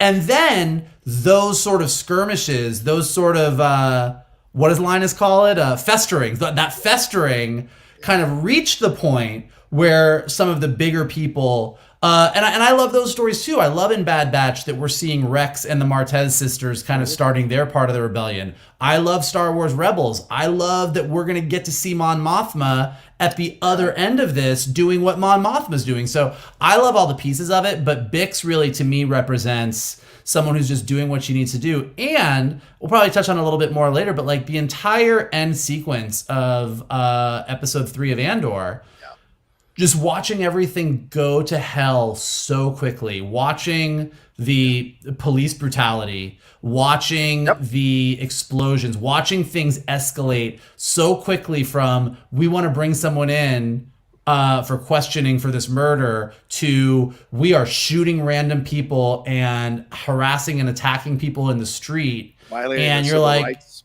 and like it. You can't watch that and not make a comparison to the world we're living in today. And you can't watch that and not go, Yeah, I'd be a fucking rebel too. So I think Bix is at the center of all that, and I hope that we're gonna get more of her and more of all of these characters on Fennec as we move forward.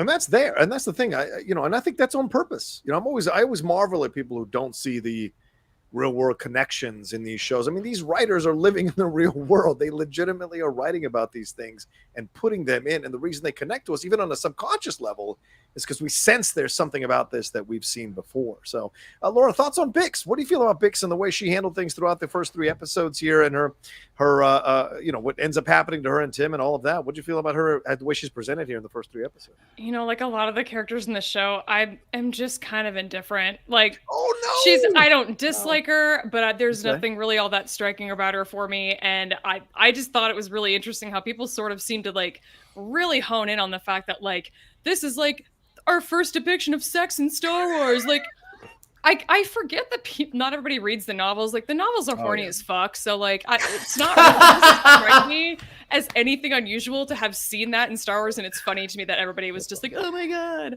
Because yes, I guess Star Wars on screen is kind of sexless, which sucks. So maybe this is an interesting move. I don't know, but I would love to. Have you seen Kylo Ren shirtless? I know, right? I'm like, these are not the first implications that horniness exists in Star Wars. Everybody, okay? I would be really curious, actually, to get like a sort of background novel or something on her. She does seem like she's probably had an interesting past, and I would like to know more. But I feel like, at the end of episode 3, when Timm goes down and she's like devastated by that, I was like, I'm supposed to care. And I just don't. I like nobody.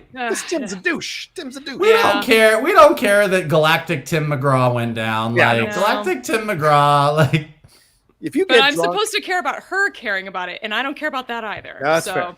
Yeah. If you get drunk and you sell someone out of jealousy, fuck you, man. Yeah. David Drano says the novels are horny as fuck. Laura Kelly, 9/22/22. God bless. Thoughts on Bix? Where do you stand on Bix? No, I liked Bix a lot, and that's the first time we've seen sex on screen in Star Wars. It's great.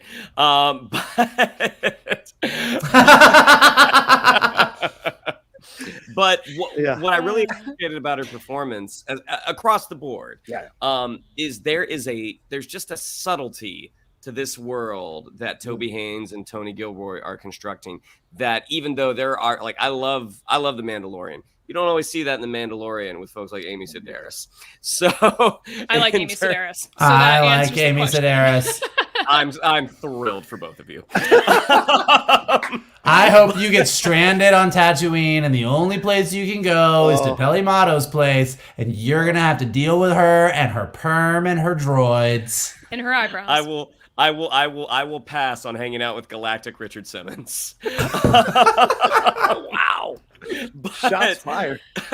But I really enjoyed Bix's character, and despite the fact that she knows that Timm did a shitty thing when he was drunk, that you still see the heartbreak in her eyes, because even though he did something really jacked up, did he deserve to get blasted through the heart for it? No. I mean, we're seeing. What did he deserve? What did he deserve to die for it? I don't know. I think so, because Cassian was going to die. He essentially surrendered Cassian to the Empire. He knew what was going to happen to Cassian. Yeah. That's petty to remove a guy from your love interest. Instead of winning her, you're going to have him removed by the Empire. That's low character, man. But I like that we're seeing the sculpting of a rebel right now. Yeah. Her too. I hope there's exactly. Yeah, no, that's what I'm talking about with her. Yeah, exactly. Sorry. Yeah, and she's great. I love it. And I mean, it's my new crush. She's fantastic in this role. So powerful, so strong, doing her thing. I know it doesn't work for Laura, but for me, it really was hitting on all cylinders. And I love the exchange with Timm and Cassian, where he's like, this happens all the time. You come around and, she gets this way. He goes, you should get a less complicated woman, because that ain't her, son. And clearly, I mean, he's a bookmark. He's a placeholder for her for now. And then she was probably going to move on. Timm is who you marry later, not who you marry right now. Oh, we have a new island.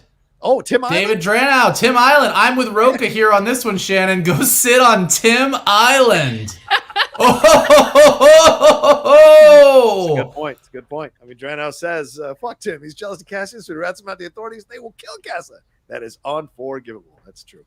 Good point. He put the entire town at risk That's an excellent point, Ben Bamboo. I disagree in that he put the entire town at risk. they were coming to get Cassian. The entire town put themselves on the line for that. That was their choice. All right, fair enough.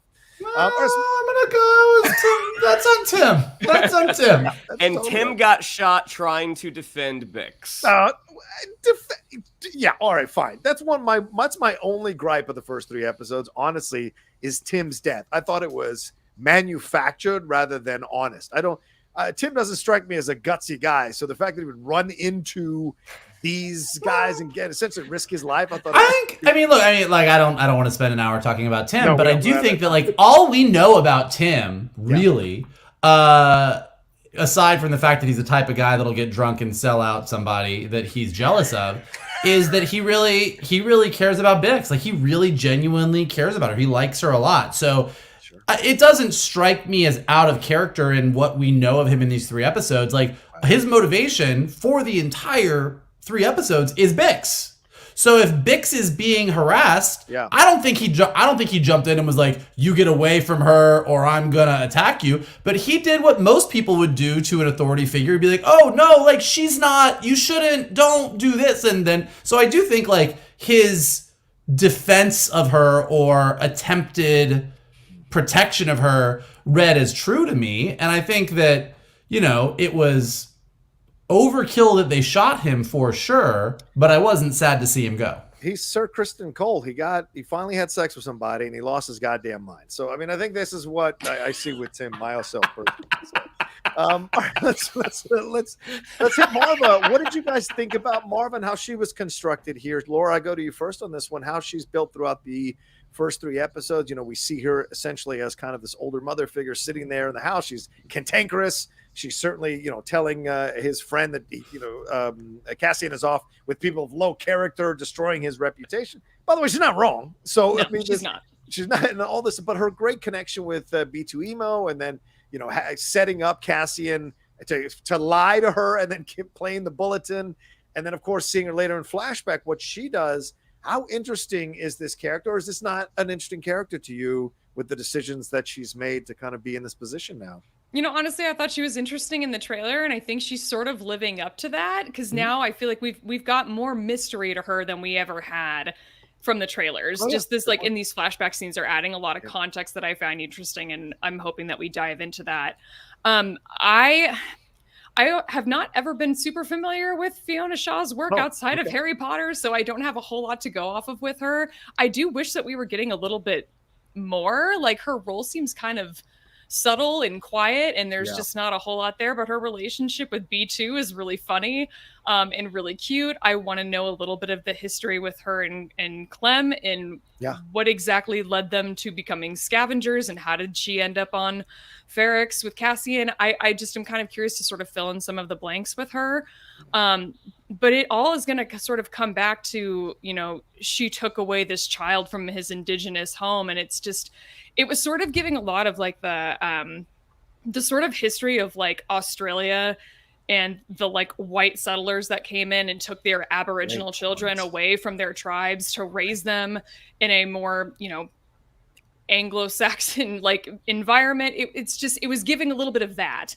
And so that's where I'm really curious to see what exactly is the relationship between her and Cassian, because we didn't get a ton of interaction with the two of them. She obviously loves him very much and cares about him, and he obviously cares about her when he's telling B2, you know, make sure she keeps the fire on, you know, how she gets cold, and make sure she takes her medicine. Like, there's obviously some love there. So I just want to dive a little deeper into it and see where it goes. Yeah, it almost seems like we might be seeing the end of her for a bit as she's sitting there on the bed crying at the end as the thing, but I hope not. I agree with you, because I mean, Fiona Shaw in Killing Eve is fantastic. If you haven't watched Killing Eve, and there's like a million films that she's in British shows where she delivers incredible work and rides status up and down depending on what the role calls for sure. Shannon, thoughts on Maarva here and her role over the first 3 episodes of Andor? Love Fiona Shaw. Been a Fiona Shaw fan since 3 Men and a Little Lady. Yeah, that's right. The sequel. She was great in that. Oh my god. But yeah, I mean, just as they're discussing who did we tell that you were from Kenari. Right. And he starts throwing names. He starts compiling his own list. And he's like, well, that's family. He's like, you want to make a list? Let's make a list. Like, that's very much a parent-child argument. She counters with his women, Femi, Carla, and Sandrine. Yep. So, you know, nobody's innocent here. Yeah, I know. You want to make a list? Let's make a list. You know. But then that moment that she had with the guards, as the guards were watching over her, which is just so foreboding. Yes. And then you see that when the banging stops, and she's like, "Oh, this is worse." And you see the guards get the hell out of there. I was like, "Oh, that's great." But then, you know, at the conclusion of the third episode, where you see it's this old woman by herself in her house that has just been trashed, and she doesn't know what has happened to her son. I mean, it is just heartbreaking. Yeah. Very interesting. Someone saying here, Joseph DePina, I love this. I got the sense that the kids from the flashbacks were all his friends that were with him on the planet, the ones who were clanging the metal objects. I mean, I wonder, are they all the kids from Kenari on Ferrix now grown up? I don't know. That's an interesting... I would presume they would all have accents like Diego Luna. Yeah, fair point. Yeah, I don't think the whole idea that, you know, when they were like, oh, someone from Kenari, and like only Timm knew that he was, like, I feel like if there was a lot of people on Fennec who were from Kenari, that would be more of a plot point. I'm sure they were just drawing a parallel, I think, in the show, but I didn't notice that until this person pointed it out. So thank you. Yeah, possibly. Mike, thoughts on Maarva and her role in the first 3 episodes? I mean, FIONA SHAW is just an electric actress. Yes. She's great in everything she does, and this is no difference. She just brings it. You just believe her. She's just in it. I think she's going to be really interesting. I love the idea. You know, I really do hope they sort of explore. Cassian is clearly trying to find his sister. He clearly is looking for that connection to where he came from. And as you've said, Diego Luna has talked a lot about how this is a migrant story. So I think him trying to connect with what happened to him on Kenari and his people on Kenari is going to be a big part of that. And I just think that part of that story being, this is the person who I love, who raised me, who protected me, who taught me everything, but who also took me away from my people, is a really interesting thing, because it's all gray. Yeah. She didn't take him away for some kind of ulterior motive. She didn't do it for a bad reason. Her reason was really clear. She found this kid and she was like, look, the Republic ships are going to come down. And particularly if she is a separatist, she's like, they're going to kill him. I'm going to protect him. So I just think it's going to be really interesting to see how they play all that in the flashbacks and how much they're going to dive into that. Anna C. Vasquez says, snitches end up in ditches, Timm. Okay, Anna. Woof, bringing in the hammer, Anna. Woof. Sparky R saying, another note to self, Shannon will rat you out. Has never happened. No comment. Has never happened. No comment. Let's see. You can comment. You got nothing to comment on. I've never done it. Fantastic 314 says, my favorite scene of the first 3 episodes is when I realized Luthen was there for Cassian and not just the box he was offering. Great show, and I'm excited for more Geek Buddies plus Laura K. Absolutely. Yes, it is. And we're getting closer to Luthen, trust me. All right, let's move on to Linus Mosk real quick. Shannon, I go to you first on this one. Velocity in the service of worthy leadership. They are going to Kenari, bringing 12. And Linus is such a great character here. I love him. I loved his accent. Of course, it is his natural speaking voice, but I love what he's being done. I love the portrayal. And I tweeted out, that I have served with or served under, and I'm sure a lot of military people have, someone like Linus Mosk. And it's an unsettling situation if you're aware of it, or if you agree with him, you're in good hands. But the pockets of fermenting line, him talking about the best way to keep the blade of their troops or their forces sharp is to use it. And he gets the guys ready. He's certainly very capable. In fact, even clapping for Syril's speech when no one is, trying to encourage the people to clap as well. But he does mess around and say that the clanging is just bluff and bluster, and finds out that it isn't just bluff and bluster, much to the death of some of his people. And he gets to say shit in Star Wars on screen. So, Shannon, thoughts on Linus Sergeant Mosk here? I love a brash security guard character. I love the fact that he's like a heavier guy. Yes, I love the fact that so works for that character. That guy that is permitted to a degree to go in and rough up the public. That like this guy is just a piece of shit, but he totally believes in being a piece of shit. And yeah, he is an electric actor. I mean, again, it's very easy to poke fun at that one line in the Batman when he's just like, he's involved in this. Like, his voice gets so high, but he's a really, really dynamic actor, and his scenes with Syril are really, really great. Oh yeah, they're a great one too. They're C-3PO, R2-D2 to me. They're both like so perfect. Yeah, smaller, taller. Yeah, they're really like. I'll be curious if they're going to be sort of a 1-2 going forward, or if their storylines are going to split. Oh, God, but I certainly hope we haven't seen the end of him, because he's great. Yeah. Dreadnought makes a great point. I like that he's a heavier guy. What you were saying, Shannon, is still formidable. We need people of all shapes doing the action. Absolutely. Mike, thoughts on Sergeant Mosk here, Linus Mosk? Like I said about Syril, same thing applies to Linus. I just think that seeing these characters that are just primed to be Imperial officers, like this guy would be so happy if he got that Death Star job and got to strut around on the Death Star and yell at people what to do. Like, he would be living his absolute best life. And yeah, I think Linus, you guys said it about Syril, but I think even more so for Linus, like, he just, even though we're in a galaxy far, far away, this guy feels like someone I've been seeing on Twitter for the past 3 years. like his absolute surety in what he is saying, his belief in the other people that are out there that need to be taken care of, and just he's that guy. Like, when they're on the planet in that third episode, when they're down on Fennec, and he's like, what? Oh, we gotta go. Like, I'm trying to think of the right thing, but it's that asshole guy that has never been in an actual serious situation, but has read a lot of fanfic about it, and like is living his best. All he's ever done is D&D campaigns, but now he's in the real thing, and he's like, oh shit, this is my moment. Everything he did felt like that.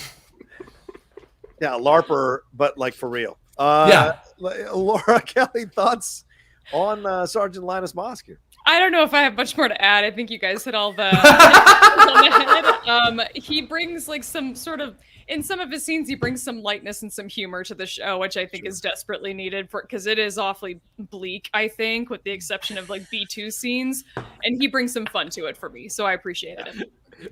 Yeah, and Clarissa, that is the same actor from the Batman. Yes, it is the same actor from the Batman. He's also in Chernobyl. If you guys haven't seen Chernobyl, he's involved in this. He's fantastic. Right. Involved in this. And he's a rebel.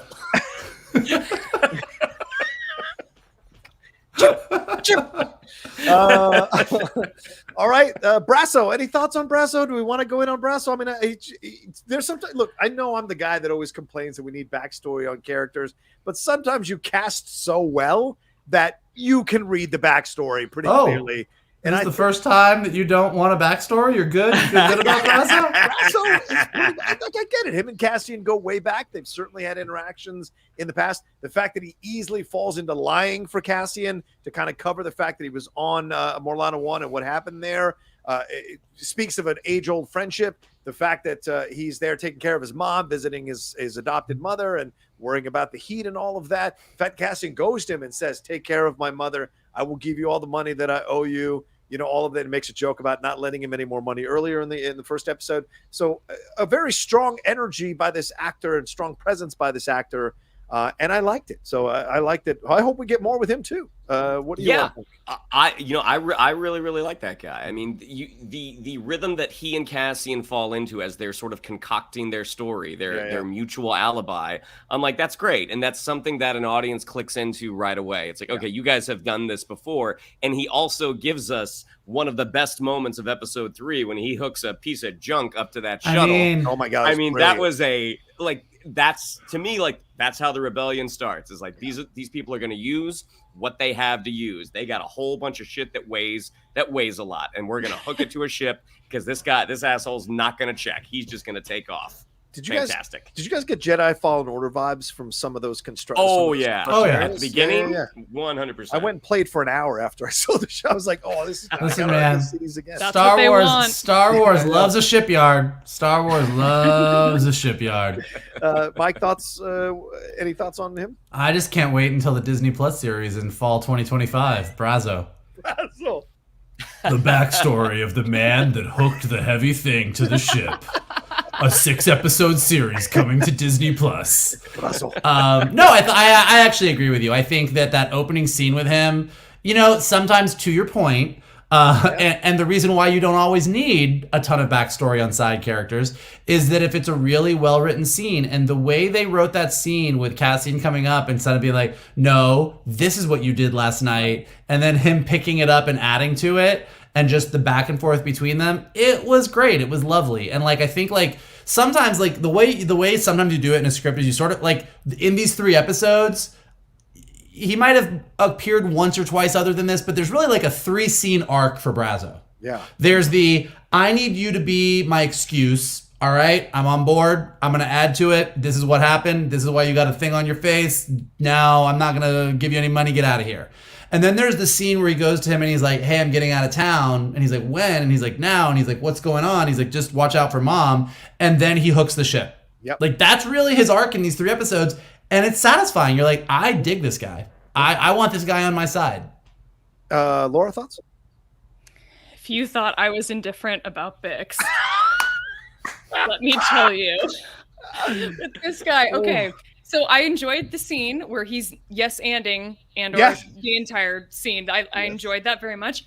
I did not realize he was in this episode again, or in this show again after that. I thought that was it. So you guys have just enlightened me. Laura Kelly. A lot of these people look alike, and I just... I am here for Blase Laura on a Star Wars show. I am here for... This is a rarity, man. I don't like being this person, okay? I prefer to be enthusiastic about it, but here we are. Now, can I ask you a question? And I don't want to get into a spoiler for episode 4 or anything, but we've got limited time. So, I just want to ask. I want to ask Laura this one question. I just want to ask Laura this one question. Do you think you'll be more invested in this show the further we get into the Mon Mothma Coruscant side of things? I don't know if I'm allowed to answer that at this point. I don't think you should answer. All right, fine. I will speak to it before we wrap up, but I'm not going to answer that exact question. This Philip Brian says, he's Chucky to Cassian's Will Hunting. I agree 1,000%. I mean, he is. He is the Ben Affleck 1,000%. No, you don't owe me. You got to get off ferries. If you're still here with our kids on ferries. Anyway, all right, and let's get to Luthen Rail. Laura, I'll go to you first on this one. Thoughts on Luthen as a character? We only got him in the 3rd episode. Certainly, he was talked about in the first 2 episodes, like Waiting for Godot. And certainly, we see the interactions with Cassian and Bix. And Cassian mentions he's wanted to meet me. So clearly, Luthen knows about Cassian and Cassian's story. I wonder if there's a connection with him and Maarva. I wonder what if there's something like that. Like, how would he know about Cassian? Why would he think Cassian is the perfect person to recruit to become a rebel? How does he know about him being on Kenari in the Fest cover? So there's a lot here with Luthen, and then we get that fantastic action sequence there with all those heavy things flying around, but he's trying to teach him and recruit him into being a rebel, connects with him, but then also tries to teach him those 2 steps. And then by the end, Cassian is going off on the ship with him into wherever he's going. So Laura, thoughts on Luthen? I think he's got some of the best scenes in this show in these first 3 episodes. I mean, these scenes, especially where he's acting with Diego Luna and he's, having these great conversations with him in the room, and then the action sequence where the Looney Tune anvils are falling from the ceiling. All of it's great. But I think that they sort of gave away a lot of his scenes in some of the promos that we saw, and the 9-minute TV spot that we saw on Disney Plus. A lot of they gave away a lot of his best scenes, and I kind of wish that they would have held some back on him, because I felt like I wasn't getting anything new when I was watching this show for him. He's a great character. I just wish I hadn't known as much and hadn't seen all the best scenes of him before I sat down and watched these episodes. Okay, fair enough. Mike, thoughts on Luthen? I mean, I think it's great. I do agree with Laura. Like, I kind of wish that I hadn't seen that 9-minute scene that they had released on Disney Day. Like, I wish that I had just seen it when it happened. But even that being said, it's a great fucking scene. It is. I just love the cool confidence that he brings in here. And I just really love his way of dealing with Cassian. Like, I love the moment when his thing starts beeping in his pocket and he kind of asks Cassian if he can reach for it, and Cassian is kind of like nervous and he's like, "You're kind of probably gonna die. You're really gonna be cautious? Like, what are you gonna do here?" Like he's just a great sort of person to bring Cassian into the Rebel Alliance. A lot of questions about him. Obviously, from the promo material, we see him with some really lovely hair, in some fancier clothes. Curious if that's a flashback, or if, like Bail Organa and some of these other characters that we know, he has a life on Coruscant and then he has this other life that is going on. And so I'm curious to see where all that goes. And I actually, something I didn't love the first time I watched it and then really enjoyed the second time, which is peripheral to him, but he was there, is that weird scene in episode 2 where he's flying in with the weird old guy who's just chatting him up on the bus. Willie. And you're like, I enjoyed like, that. the fuck is this scene have to do with anything? But I really did kind of love this whole scene upon second viewing where, you have this guy kind of offering up a perspective on what it's like to live in this sort of imperial era of Star Wars, and just complaining about, it used to be like this and it used to be like this. And Luthen is kind of sitting there kind of just like tolerating the entire thing. I do think like it's great to have an actor like Skarsgård in a role like this. Like, this is a role that, like, if you kind of had an actor who came in and was like pushing too hard or playing it for the rafters or doing a lot of different things, all the dialogue being exactly the same as it was, it could have just been like, oh god, this is a lot. And he just kind of stands there and just says his lines and does it with a sense of authority that I think is what was needed for this role. Yeah, Kimberly G_85 says it's kind of like almost a Fury and Stark relationship. I actually think that's a great comparison, and of course, all of that under the Disney umbrella. Shannon, your thoughts on Luthen? How did you feel he came across, and Stellan Skarsgård and his delivery and approach to this character? I mean, we don't know a ton about the character yet. I mean, just that he is this contact that has wanted to meet Cassian, and that he is tied to some sort of, resistance against the Empire. Yeah. But it all comes down to the actor, and they cast really, really well here. I mean, Stellan Skarsgård is another one of those performers that is he's magnetic. Like, he doesn't, as Vogel said, he doesn't have to do a whole lot. Like, he just has that screen presence that he can sit there and give you a look, and it can say so much. And personally, I've always loved Stellan Skarsgård's growly voice, and I hope one day he and Liam Neeson get to have a growl off. with Jeff Bridges from the Old Man. That'd be perfect.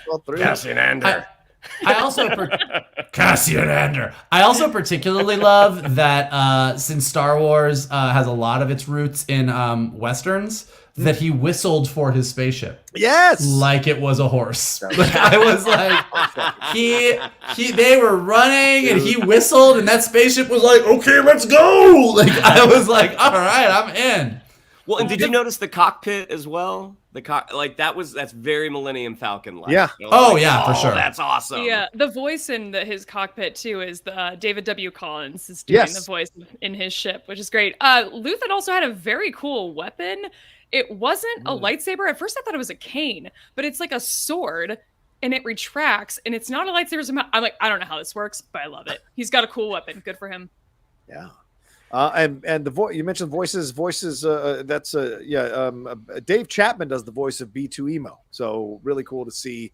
I think he does a really great job with that. And Chapman was one of the puppeteers who brought BB-8 to life in the sequel trilogy and performed the roles of Lady Proxima and Rio Durant in Solo: A Star Wars Story. So I love that as well.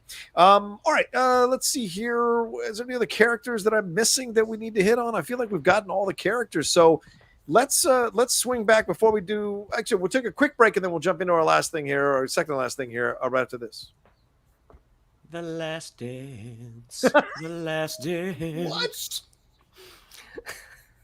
It's late. I got That was great. I know. It's late. Shannon, I'm going to go to you on this first. The action sequence. Let's talk about this finale in the episode 3. Like, what did you think about how this was all set about? Them coming out of hyperspace, dropping in, the interactions with the Maarva there, but then of course the crowd gathering outside. Where have we seen that before? Where police are abusing their authority and the citizens come outside to kind of yell at them, and then them getting caught up in the whole situation with the banging and thinking it doesn't mean anything, and then slowly but surely all of them most of them getting picked off or seriously injured as it goes along, the fight sequences, the explosions, and then taking off on the speeder heading off to the ship. What did you think about the action sequences and the way they were done here in this particular finale of episode 3? That type of extended action sequence with so many moving parts does not work in the first episode of a show. And so that's why holding it off until episode 3, that you have a sense of the geography, you have a sense of the characters, everything lands so much harder. I mean, I love a big extended action sequence like that. Yeah. That we finish here, then we go here, then we go here, then we go here, then we go here. It's very, very satisfying for an audience. And again, like, I love watching a good plan. I mean, Cassian had a good plan. Yeah. He's like, we're going to take this thing that they can't see, we're going to send it that way, and then we're going to take off in the opposite direction. Like, that's just really, really fun. And there is the way that Toby Haynes is shooting the blaster fights. There's just more of a reality to it. Mm-hmm. Versus like I love a Star Wars blaster fight. Love it in the original trilogy. Love it in the animated series, where you get those big heroic moments. Don't love it so much in Boba Fett when you spin for no reason. But this is very much like take a shot and drop, take a shot and drop, because you can get hit. And there was a great shot of a guy sort of like in the catwalk of that one building shooting down at Cassian, and you see that these are not stormtroopers. Like, they are very, very, like, he's missing him by millimeters. And so it's just a lot of fun to see. And I think it's a good forecast of what we're going to get in the series going forward. Not just the dynamic way the action was presented, but also the emotional way the action was presented. Yeah, Toby Haynes, a damn good British TV director. He's done a number of things like Doctor Who, Sherlock, Wallander, The Musketeers. He did, I think, almost all of Jonathan Strange and Mr. Norrell, which I thought was fantastic. I enjoyed watching that one. And then Utopia recently as well, a couple of years ago. So Andor's the most recent thing that he's done, but certainly building his resume here. And I think he's done a number of great action sequences in his other stuff. So no surprise that the way he filmed this, I think, really worked overall. Mike, what did you think about this finale here for this, essentially ending this 3-episode arc here, seeing, Cassian go off with Luthen to mirror him going off with Maarva when he was younger, but Syril caught up in the shock of it all, Linus having to shake him out of it, and also dealing with the fact that he lost everybody, but all the action stuff that goes on here. What do you think of this? I mean, I think Shannon spoke to the action really well. I think the other thing that makes it really work, and it kind of echoes what Shannon said, is having those 2 episodes ahead of time to sort of very carefully get to know Syril and Linus and every single character on Fennec and Cassian and Maarva and B2, like, just having everybody be there. It's just you spend 2 episodes placing every character on the board, and you built up for this extended sequence. And Fennec itself is a character.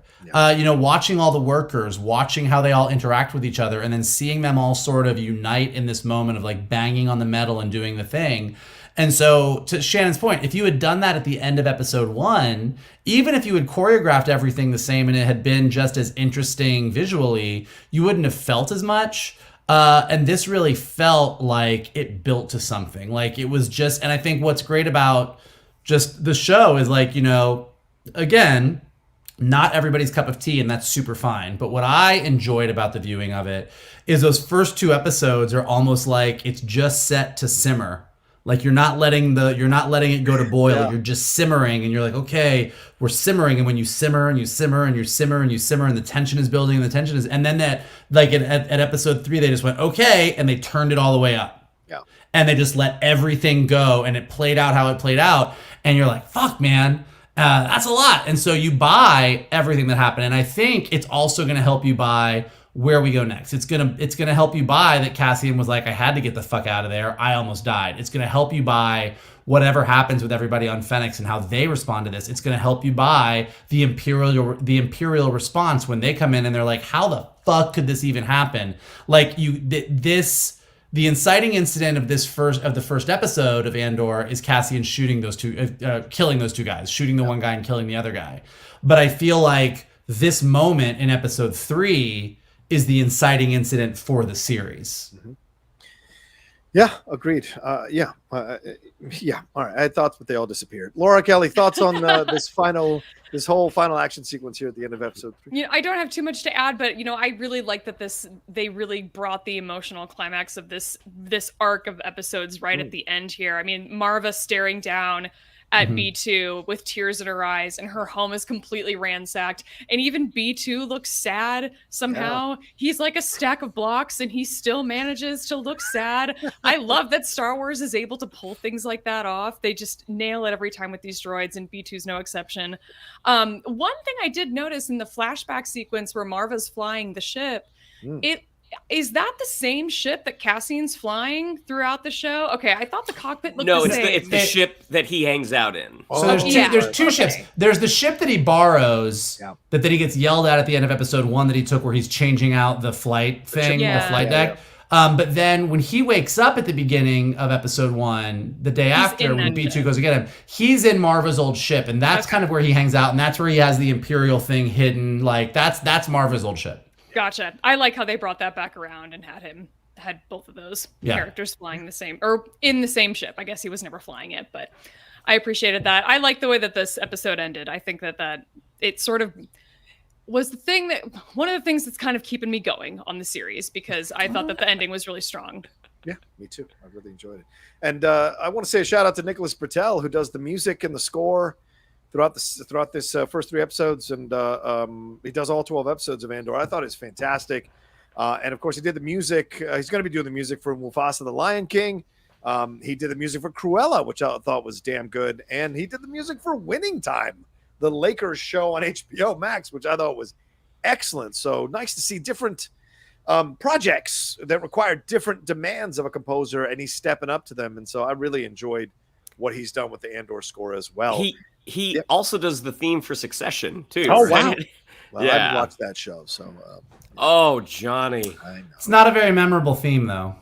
Sure. I get the sarcasm there. All right, let's take one last break, and then we'll get in some Easter eggs, and then we'll get the hell on out of here. So we'll be right back right after this.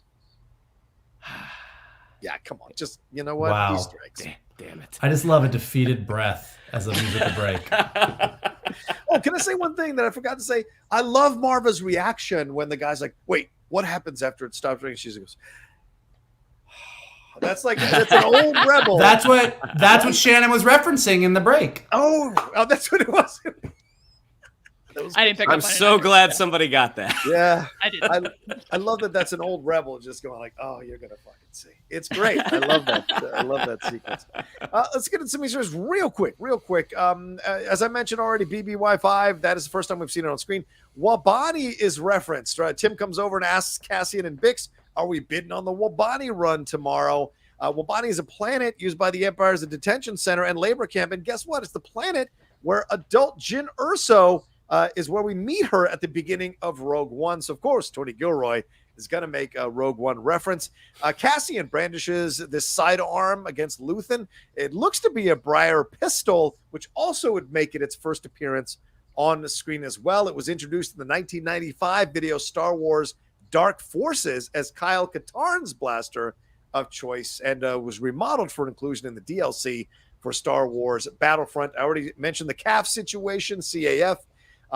There's also the Bastoon Legacy. Laura, anything on this one? That's a whole great scene where they're in the ship junkyard and you see a ship that's the same model as the Bastoon Legacy. There's also a VCX 100 in that scene. It's right in the foreground of the scene. I did not notice it until somebody else on the internet pointed it out, but I was very excited to see the same ship as the Ghost. And then Ketsu Onyo's ship from Star Wars Rebels, it appears in that same scene as well. Yeah, there's a T-47 airspeeder, and there's a Y-wing bomber, the yellow cockpit of a Y-wing bomber. And the spacecraft that appears is the same model as the Bestoon Legacy, which is what Laura's referencing here. The ship seen in Rey's traumatic flashback in The Force Awakens. So there's elements of that in this as well. Thoughts on any of these Easter eggs, ladies and gentlemen? Anything you guys want to say? I saw a gonk droid. That's what I know. Saw a gonk droid. I thought it was interesting that certain early reviewers made a point that there were no Easter eggs in this show. Yeah. Because that is just flat out wrong. So just because you didn't catch them doesn't mean they're not there. Yeah. But I do think, not that they are right, because there's clearly a ton of Easter eggs. And like, I think the thing that's great about Star Wars is when you're populating a world with aliens and ships and shipyards and stuff, like even if the director isn't doing it, like the prop people are doing it, the design people are doing it, the VFX people are doing it. But I do think that sometimes, and I love this about Star Wars, so I'm not mad about it, but Star Wars loves to like kind of shine a light on their Easter eggs. Like, hey, look, it's Max Rebo. Hey, look, it's whoever. It's like that. Like, oh, look, guys, it's the thing. It's like they basically do the equivalent of the Leonardo DiCaprio. Like, hey, guys, we did it. They did. It's Chewbacca. Yeah. It's Chewbacca. I acknowledge that. And Andor does it a little bit more like, maybe you saw, maybe you didn't, but we put it there. That's true. Is there anything more missing here on any of these Easter eggs? Anything that you guys have excavated or seen in other maybe breakdowns that we should bring up? Anything? Wobani is an anagram for Obi-Wan. In case you were curious, nice. How they came up with that name for that planet. Good. Okay. There's an alien in one of the big crowd scenes. That's an alien that was introduced in The Force Awakens, like the really, really big guy. Oh yeah, the big guy. Yeah, that was not Vetch. Okay, Which Vetch? I really hope Vetch comes back. Me too. Please, Vetch was funny. What? All right, let's go around the horn before we wrap up here. Any final thoughts? And ladies and gentlemen, as you're watching this, we have 250 of you watching us right now. Please hit that like button. If you're watching later, hit the like button and leave a comment down below. Keep it respectful. Keep it courteous, please. I will delete any offensive comments. I will delete them. You can disagree. Just please keep it civil. So just know that ahead of time, but please hit a like on this as well. Final thoughts. Mike, let's start with you. Final thoughts on the first 3 episodes. Or anything we missed as well. I'm just really happy. I'm just really happy with it right now. I do agree it's slower for Star Wars than we expected. And actually, I also agree with Laura that thus far, Cassian isn't exactly your typical leading man as far as the journey that he's gone on thus far. But I'm really encouraged. I love that it's different for Star Wars. I love that it's giving us a different feel of a galaxy far, far away. I love that it's grittier. I love that it's real. It's sort of taking everything that those who love Rogue One love about Rogue One and just doubling down on it even harder. Yeah. And so for me, it's great. It lived up to the hype. It lived up to the expectation, and I can't wait to see what comes next. Laura, final words and anything we might have missed that you would like to bring up or talk about? A lot of reviewers acted like this is sort of the greatest show that has ever graced the television screen, and it's the best thing Star Wars has done since Lost Stars. And I am just not quite feeling that. I will say my immediate fear when I first watched the screeners was that, people were setting expectations way too high when they were tweeting from the premiere. And I'm happy to see that that this show has, for the most part, been very well received. Mm-hmm. I'm very happy to see that I am sort of in the minority of people where this show just kind of isn't for me. And honestly, if this was anything other than a Star Wars show, I probably would quit watching and write it off as being not for me. There's just too much good content on too many streaming services out there to sort of waste time on something that's not for you. But because it's Star Wars, I will stay the course. And I think by the end of the season, I'm going to be saying something along the lines of, I wish I would have waited for all the episodes to come out so I could binge it all at once. I probably would have enjoyed it, the whole thing, more in that time span. We'll see where we end up. But for now, that's where I stand. We love your opinions, Laura, and we appreciate the fact that you're sticking with it and hanging out with us and reviewing it week to week.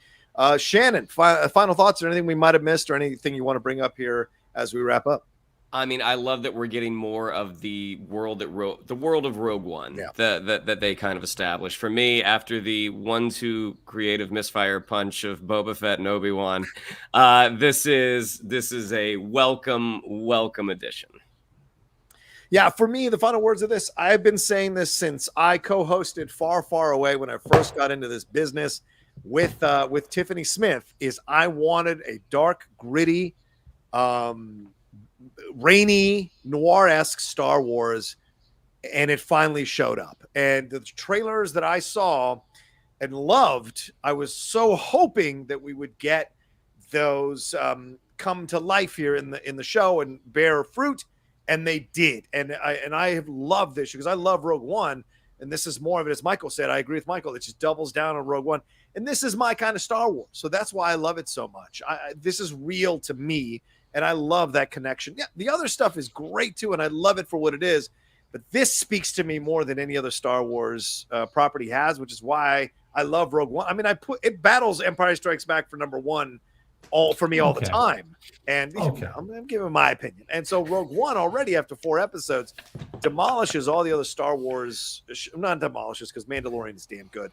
But for me, it's better than any of the other Star Wars shows. And not to put those down. And I'm not trying to, say that. I'm just saying I love this one. It speaks to me the most, having a Latin lead, having the migrant experience, having these really interesting characters populated throughout, and having new kind of Empire characters that we haven't seen before on screen challenge me as a viewer to find them interesting and see what they've got to do here in the show. Really excites me. The cinematography, the direction, the costuming, the score, everything, the pacing of it all works for me personally, and I'm loving the hell out of it, and I can't wait to keep going and see what more we get as we get new episodes down the road for sure. Well, thanks to all of you who for joining us live here tonight for the spoiler review. We hope we covered everything you all wanted to talk about and everything else you wanted to get into. We hope we covered everything. If we missed anything, let us know down in the comments section. But thank you very much for joining us. And thanks for all the Streamlabs and Super Chats. Really appreciate the support of the Geek Buddies and Laura Kelly. Shannon, what do we have to tell them? Yeah, if you'd like to follow us on social media, on Twitter, it's @geek_buddies. On Instagram, @the_geek_buddies. If you'd like to follow me on social media, on Twitter, it's @Shannon_McClung. On Instagram, @Shannon the Geek Buddy. If you would like to follow Mr. Vogel, it is @MKToon. If you would like to follow Mr. Rocha, it is @The Rocha Says. Mr. Vogel?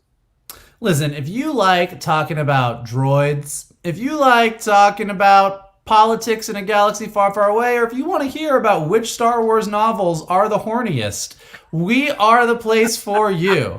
And here is what you can do to find out all of that and more. Like John said, hit that like button below. We definitely want to get all the likes, every single one of you before you leave. Just click it really quick. It takes 2 seconds. It's great for us. It makes everybody happy. Subscribe to Johnny's Outlaw Nation page. Check all the amazing content he's got there. Leave your comments below. Love it, hate it, confused by it. What do you want to see? What do you want to not see? What do you want to know? Let us know all of it below. If you are listening to us on a podcast, thanks for listening to the commercials. I'm sorry you didn't get to hear Shannon sing, but go ahead and leave us some comments and leave us some stars so we go up in the rankings. And the best thing that you guys can all do is retweet this video, post it on your socials, and send it to your friends to tell them to hang out with your buddies, the Geek Buddies. Thank you, Michael. And of course, a big shout out to Laura Kelly for joining us. We love you, Laura. Where can they find you and everything that's going on? Sure, I'm often tweeting about Star Wars, so come find me on Twitter @shutup_Laura. The show that I host with my friend Alice is called Forced Toast, a Star Wars happy hour. You can find that on Twitter @ForcedToastPod. And check out the Jedi Way that I host right here on John Rocha's channel with John Rocha himself. Oh, and the horniest Star Wars books, by the way, Lost Stars is up there, and The Rising Storm, which is a High Republic novel. It's book 2 of a trilogy, so you kind of have to read the whole trilogy. Book 2 is real horny, though. It's real horny. I read that one, and it's horny. Yeah. Rising Storm, if you know what Yeah, that's the storm that's rising. Okay. Yeah, No, you know what? No. Oh, really? That was bad. Shout out to Carbon Health as well, who powers and sponsors us here on the Geek Buddies. We appreciate them madly. Thank you so much, guys, for powering and sponsoring us here. Please, if you all are watching us and you've got any healthcare questions, concerns, or needs, head on over to carbonhealth.com. Go get checked out. They've got 110 plus locations all over the country, 80 locations in California alone. You can get checked out sometimes day of, depending on how busy they are. They've got virtual care as well. They got COVID testing. They want to create healthcare plans that are specific to you. They really believe in keeping you as healthy as possible and working within your limits and your desires to get there at your pace. They're fantastic, and they partner with us because they believe in uplifting and supporting communities who come together to speak about things in a positive fashion. And certainly we did that here tonight overall on the Geek Buddies with Laura Kelly for Andor episodes 1 through 3 spoiler review. So thank you very much to Carbon Alpha. Go and check them out. Download their app if you want to check that stuff out on the go. All right, thank you so much. We'll talk to you next time with another brand new spoiler review episode for Andor episode 4 next week here from the Geek Buddies And Laura Kelly.